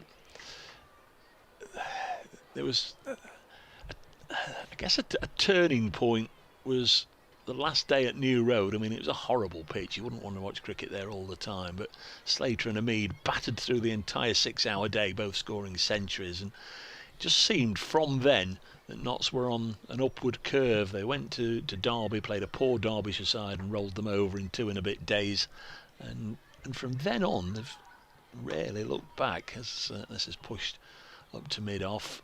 Seeing Luke Fletcher then run through Essex in the next match here, bowling them out before lunch for 98, and then doing the same the week after. He got a 6 for against Essex, and then he got a 7 for the week after against Worcestershire as he ran through them, and suddenly, before you knew it, Notts, having not won for 32 matches, had won 3 in a row, and they've looked a decent side since then. A visible lift all around. Dane Patterson, definitely one of the, I was going to say unsung heroes, but he shouldn't be. He's been one of the leading lights. I think he's had a terrific season. 169 for 5, and I'd love to see in the next day, week, month or two, confirmation that he's going to be coming back next year, because I think he's been absolutely fabulous. Delighted for Luke Fletcher to have an absolute standout season. Everybody's sort of known him as the jovial journeyman, if you like, up and down the country. A tough competitor who'll give his all day after day and bowl himself into the ground for Nottinghamshire. But he's had a breakout season with all those wickets, and he's done well. Nice to see Asiba Mead for a couple of years of hard dedication, getting back into the international reckoning as well. 169 for 5 as the next one's cut away, and there's no run. I enjoyed the Royal London, the sight of one or two youngsters that, to be perfectly honest, at the start of it, many I'd only sort of got to know through seeing second 11 scorecards, and some hadn't even appeared at that level very often. So the next one's clipped to mid-on, but always there's more highs than lows, whatever happened. Very much enjoyed it. And yourself? Moments in matches. The last wicket by Stephen Patterson at Headingley against Northamptonshire, I think, has got to go down in the annals of club history, let alone just this season. Dot ball from Best there to Ben Slater. Ben Slater on strike. So that's probably the major championship moment. Obviously, the moment missed not taking that last wicket at Hampshire, because there are moments for two reasons, I suppose. Bess's next delivery is another dot. The direct hit run out by David Willey that changed that match at Headingley. The brilliant catch by Jordan Thompson on the boundary edge to dismiss Josh Inglis in the match against Leicestershire at Headingley in T20, and then the outstanding partnership between Tomo and Harry Brook for the 6th wicket. That second best for a 6th wicket in any T20 match in the history of the game worldwide. Another single to Slater. Don't worry, I'll hand back to Brace for him to grab the glory in a moment. 4 to win could come in this delivery. But Ben Slater 79. Yeah, just well, I'm sure there are other moments, but maybe I'll let you do this. Yeah, supporters will have their own memories as well, as Don Best bowls, and this is hit away onto the leg side by Liam Patterson-White, and there are the winning runs. A 1-bounce 4. Ben Slater raises his bat aloft to the Notts dressing room and goes down to congratulate Liam Patterson-White. Nice from Don Best, because his first thoughts were to turn and shake the hands of umpire Richard Kettleborough, and lovely scenes out there in the middle as Nottinghamshire are congratulated by the Yorkshire team. They've got over the line and defeated Yorkshire, as I say, for the first time in 13 years, the first time here at Trent Bridge since 2008. Yorkshire, as you'd expect, have made it tough for them. They were following on quite early in the match, really, quite early in the second day, but fought back strongly, principally through that splendid 150-odd from Adam Lyth. Notts were set to score 174. If they'd lost 2 or 3 more wickets last evening, or if Yorkshire had kept them quiet last night, then it may well have been a different outcome. But Ben Duckett, I think, broke the back of it, and spurred on by Ben Slater, who then went on to finish 79 not out. That's a high-quality innings from Slater, although he was dropped this morning quite early on this final day. He will march off as Nottinghamshire's leading run scorer this season. So Notts, for the first time since 2015, will finish in the top 3 positions. They are guaranteed 3rd. All eyes through the rest of the afternoon, depending on how long it lasts, will be on Edgbaston, where Nottinghamshire could even finish 2nd if Warwickshire don't go on and defeat Somerset. We've still got plenty more messages coming through. I'm going to carry on reading those out for a while, but when we do finish and we do hand over those of you watching the live stream to Aaron, remember, there will be some reaction. He will get some players and maybe some of the coaching staff to come and talk to him. But I've got a few messages still, people sending them in, and I think it's only right to read them out. Mike says, Dave, you were sounding tense and nervous for those last 4 sessions, but delighted now to hear you relax and talk the team to victory. Stay safe. Thanks to one and all involved in keeping isolated people together. That's Mike Fitzgerald. Many, many thanks to you, Mike. Few more coming in. Mandy congratulating the team, thanking the live stream. Kevin Marriott, Super Knots, Dave and team, thanks so much for the coverage. Dave Hartin, well, he's asking about the state of the pitch. I don't think that's a relevance. Nigel King, in fact I think it's the Chelmsford one he's talking about. Nigel says, highlight of the season, Luke Fletcher's celebrations at New Road. That was after that run out that we were reminded of earlier by Nick. Matthew, thanks Dave for all the hard work this season, enjoyed the commentaries very much, and also all involved with the live stream. Roll on next summer. Graham, thanks for commentary this season. Dave and team, we've had ups and downs, hopefully still a chance of one more game to come, but if not, it's been a good one. Steve, so lose the title or a place in the Bob Willis Trophy by half a point is disappointing, but it's been a great season. Thanks everybody for the coverage. Sarah, massive respect to Yorkshire, especially Matt Fisher, who waved and entertained the kids today. You've really made their day. That's lovely. Well done, Matt Fisher. And well done, Nottinghamshire. Thoroughly deserved winners of the match. Yes, Yorkshire showed a bit of ticket, as we expected, and at least have saved face to some extent with just a 5-wicket defeat, but it was about that second day batting performance, wasn't it, that has cost them this match in the end. But no complaints whatsoever. Not fully deserved. Great to work with you again, Brace. Thanks to everybody once again for all your correspondence with me throughout this season, all those people I've worked with, and we've listed already. I've got to dash off and do all that stuff that we guys do at the end of a match. But I wish you all the best again for 2022. Thank you very much, Jonathan. Absolute joy to spend the last 4 days with Jonathan, and obviously also earlier this season with the blast matches and up at York where it chucked it down. But we'll, I'm sure, be together again all too soon, and as and when. We hope you'll join us. The latest from Edgbaston is that Somerset are 45 for 3. Remember, they've been set to score 273 in 79 overs. They're only in the 19th over there, so another 60 overs to go potentially in that one. And I think I'll be surprised if Warwickshire don't go on and win that. So it's likely to be the end of the season for Nottinghamshire. But there's still it's the hope that kills you, as they say. There's one or two people. Stephen Mullaney, I can see, and Peter Moores are making their way out to join Aaron on the live stream. So those of you still with us on the live stream, be prepared to hand over to Aaron. Those of you following on the BBC Sport website and app, if you want to follow the post-match reaction, get on the Nottinghamshire website now on the live stream. From Jonathan, myself, we've had Samit Patel with us throughout most of this game as well. He's popped in. Huge thanks to him, but mostly, mainly, chiefly, number one, many thanks to all the listeners, all the viewers, all the followers, all the corresponders for being there, and not forgetting Kirsty, Aaron and the camera crew that bring you the live stream. Many thanks. If it is the end of the 2021 season, it's been an absolute privilege. Dave Bracegirdle at Trent Bridge, signing off.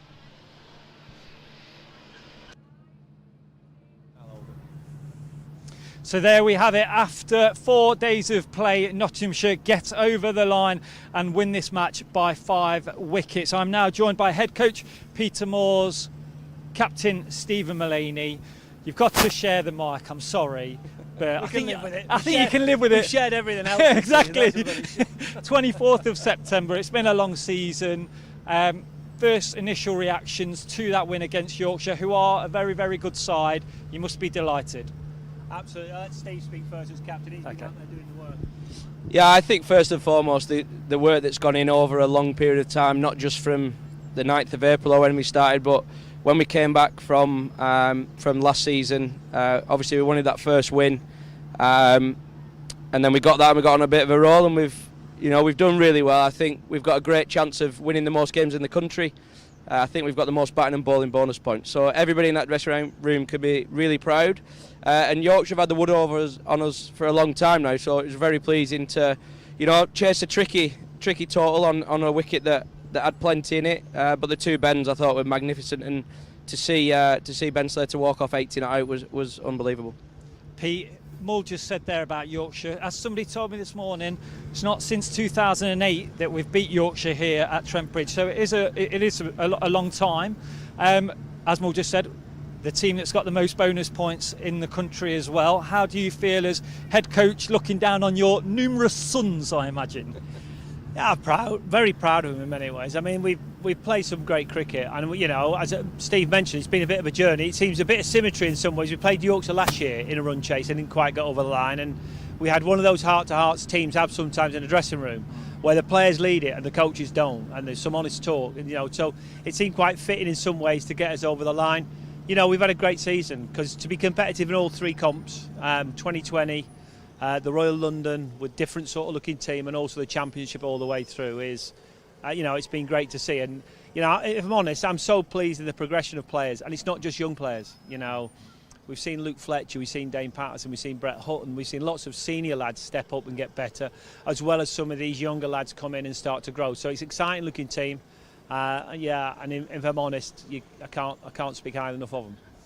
The season starts obviously, end of March, beginning of April, but for everybody involved, when it comes to you guys, it's the end of October, beginning of November. That's when the hard graft starts in, Lady Bay down there in the tent, etc. When you think back to those first few sessions, do you feel like you've got from this season what you wanted? I do, because I think we've learned the way we play.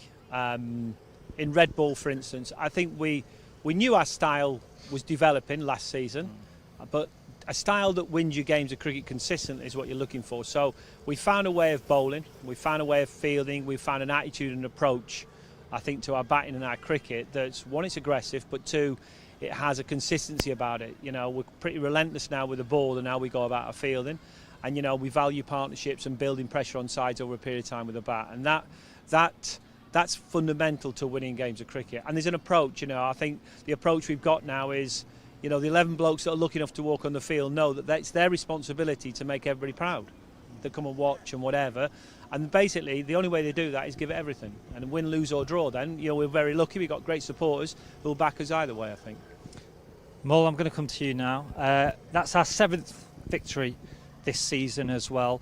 Do you feel, when you look back over the 7 and even the other results as well, that you as captain have a team that you can be proud of, that you think maybe there's even more to come, which I'm sure you do, but when you look back, in a few weeks' time when all the dust settles, etc., that you can be really proud of the progression, as obviously Pete says, within the team, and even maybe yourself as captain?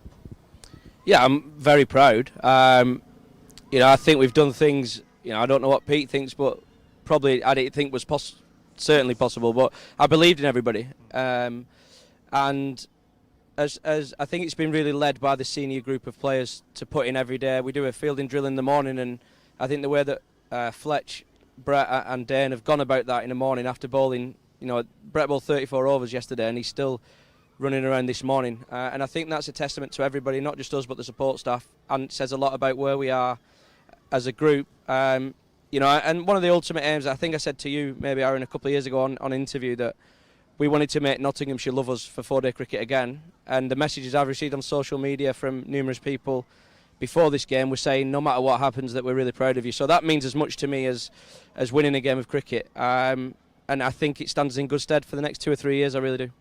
Amen to that, and I'm going to let you go in a second. Thank you. But just one more question for you is, the man to your left here for another 3 years, what does that mean to this club and where this club can go in the next 3 years?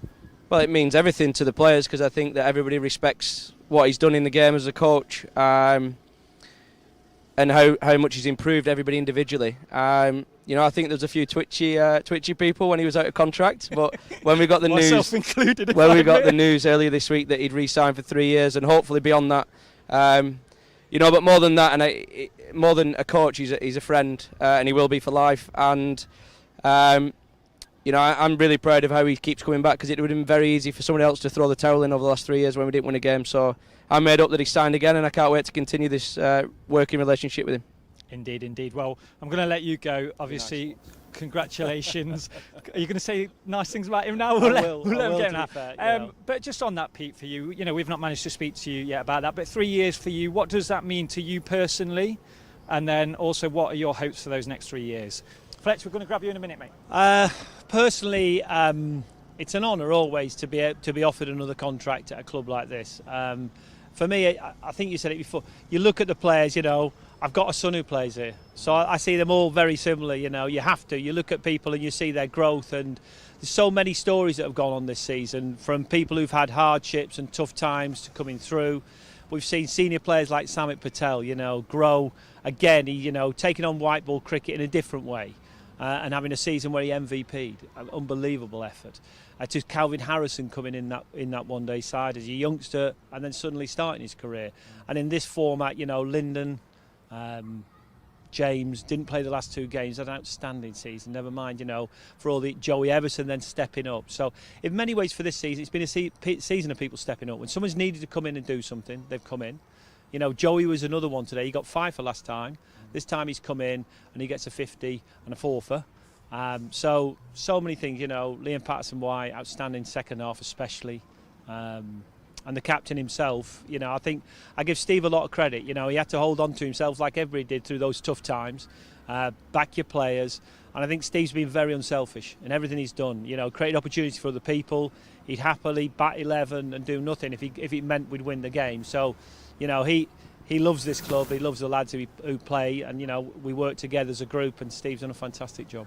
Now, I said this to you this morning, but I want to say it on there. Congratulations on your no deal. I think it's fair to say that Nottinghamshire is in safe hands with you at the helm, and I think it's great news for obviously yourself personally, but for the team and everybody else. Fletch, if I can bring you in here, Pete, you're just going to stay here for a second, okay, because I'm just going to give you the mic, and Mr. Peter Moores has got something to say to you. I have got the pleasure of telling you, you are the MVP County Player of the Season that has just been found out. So congratulations, thanks, mate. Cheers. I'll give you a hug later in a bit. Pete, I'm going to let you go. Thank you very much, mate. We'll see you in a minute. So yes, Luke Fletcher is the LV Insurance County Championship Player of the Season, part of the PCA Awards. Many congratulations to you, my friend. Was that expected? I mean, obviously it'll take time to sink in, I imagine, but Player of the Season for the County Championship? No, you don't never expect anything like that. You just try and do what you can to improve and do what you can for the team, really, to get over the line. But personal accolades are nice, but more importantly, we've had a great season as a team. It's quite a boring response, I know, but you don't sort of think of them things at the start of the season. I'm going to keep you for a couple of minutes longer, and then you can go and get your beer. 66 wickets, leading wicket taker as well. Obviously, that is, you know, part of the reason why you are streets ahead of everybody else when it comes to that award. But I know when you start the season, you give yourself targets, etc. But you must be delighted with how your form's gone, your rhythm, lining length, etc. All those bowling words that we use. Yeah, amazing. I mean, I am obviously really proud of what I've achieved. It's something that, you know, I haven't got 50 wickets in the season before that, so that was obviously something nice to tick off. But yeah, it's been sort of weird, really. I feel like I've bowled well, but I mean, you look back at 66 wickets, it's incredible. And like I said, to contribute to so many wins this season has been amazing. And you know, credit to all the other bowlers as well. You know, I wouldn't have been able to do that without the cartel of bowlers: Dane, Broady, Brett, Lyndon, Joey. You know, I think it's been a great effort by all the bowlers this season. We've seemed to gel really well as a unit, and you know, we've been relentless all season with the ball. So, you know, I think it's been more of a team effort. But yeah, you know, personally to get 66 is it's amazing.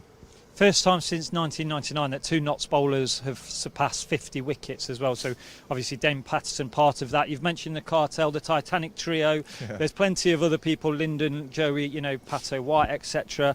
How nice has it been? You've just kind of said it there, but to have that group of bowlers committed and sharing the workload and really giving us the 7 wins, you know, or playing a part in the 7 wins that we've now got this season.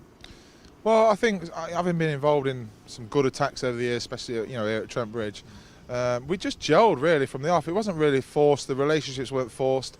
When Dane came in, I sort of got on with him straight away. I knew that he was going to be the type of bloke I wanted to be around on and off the field. And Brett, I mean, I played with Brett when he was a lot younger, and then he come back, and he's just someone who runs in all day.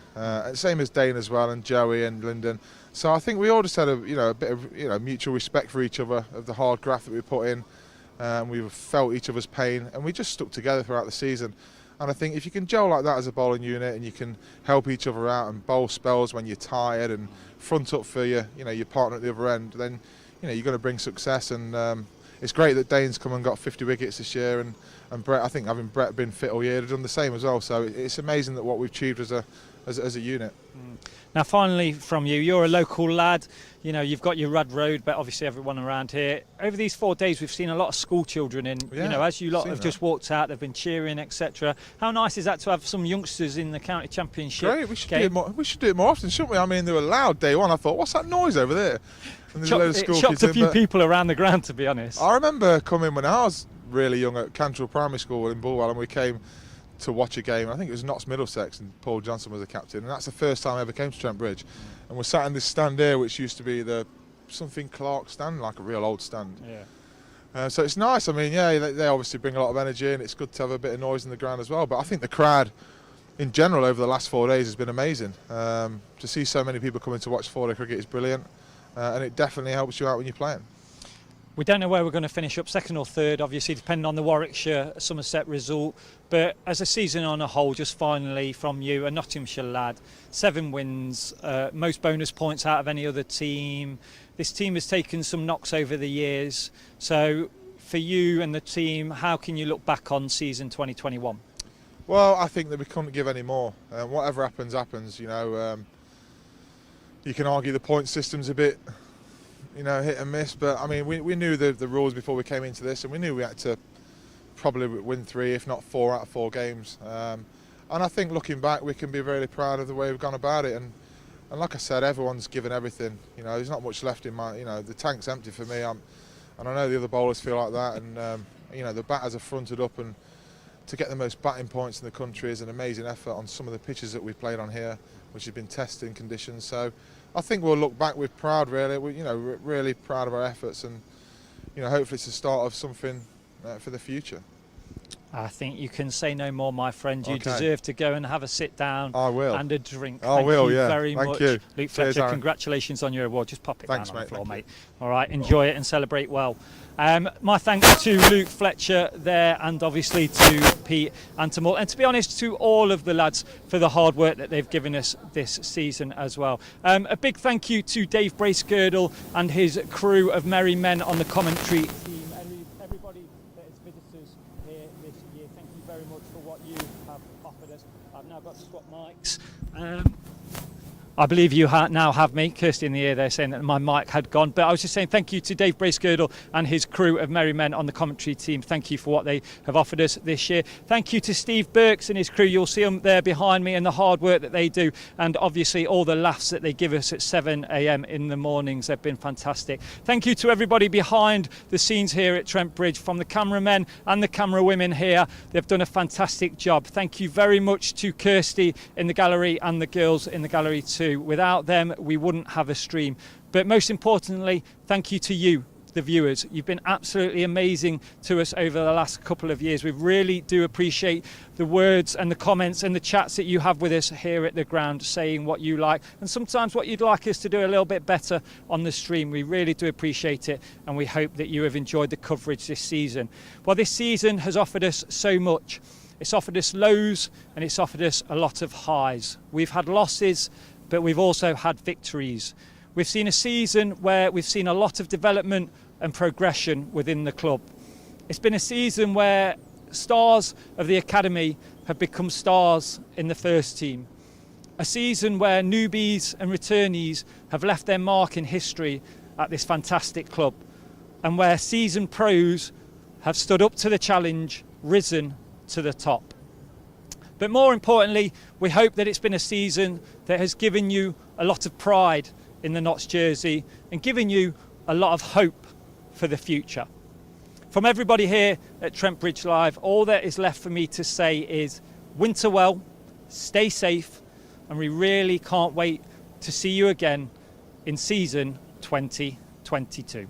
From everybody here, bye-bye.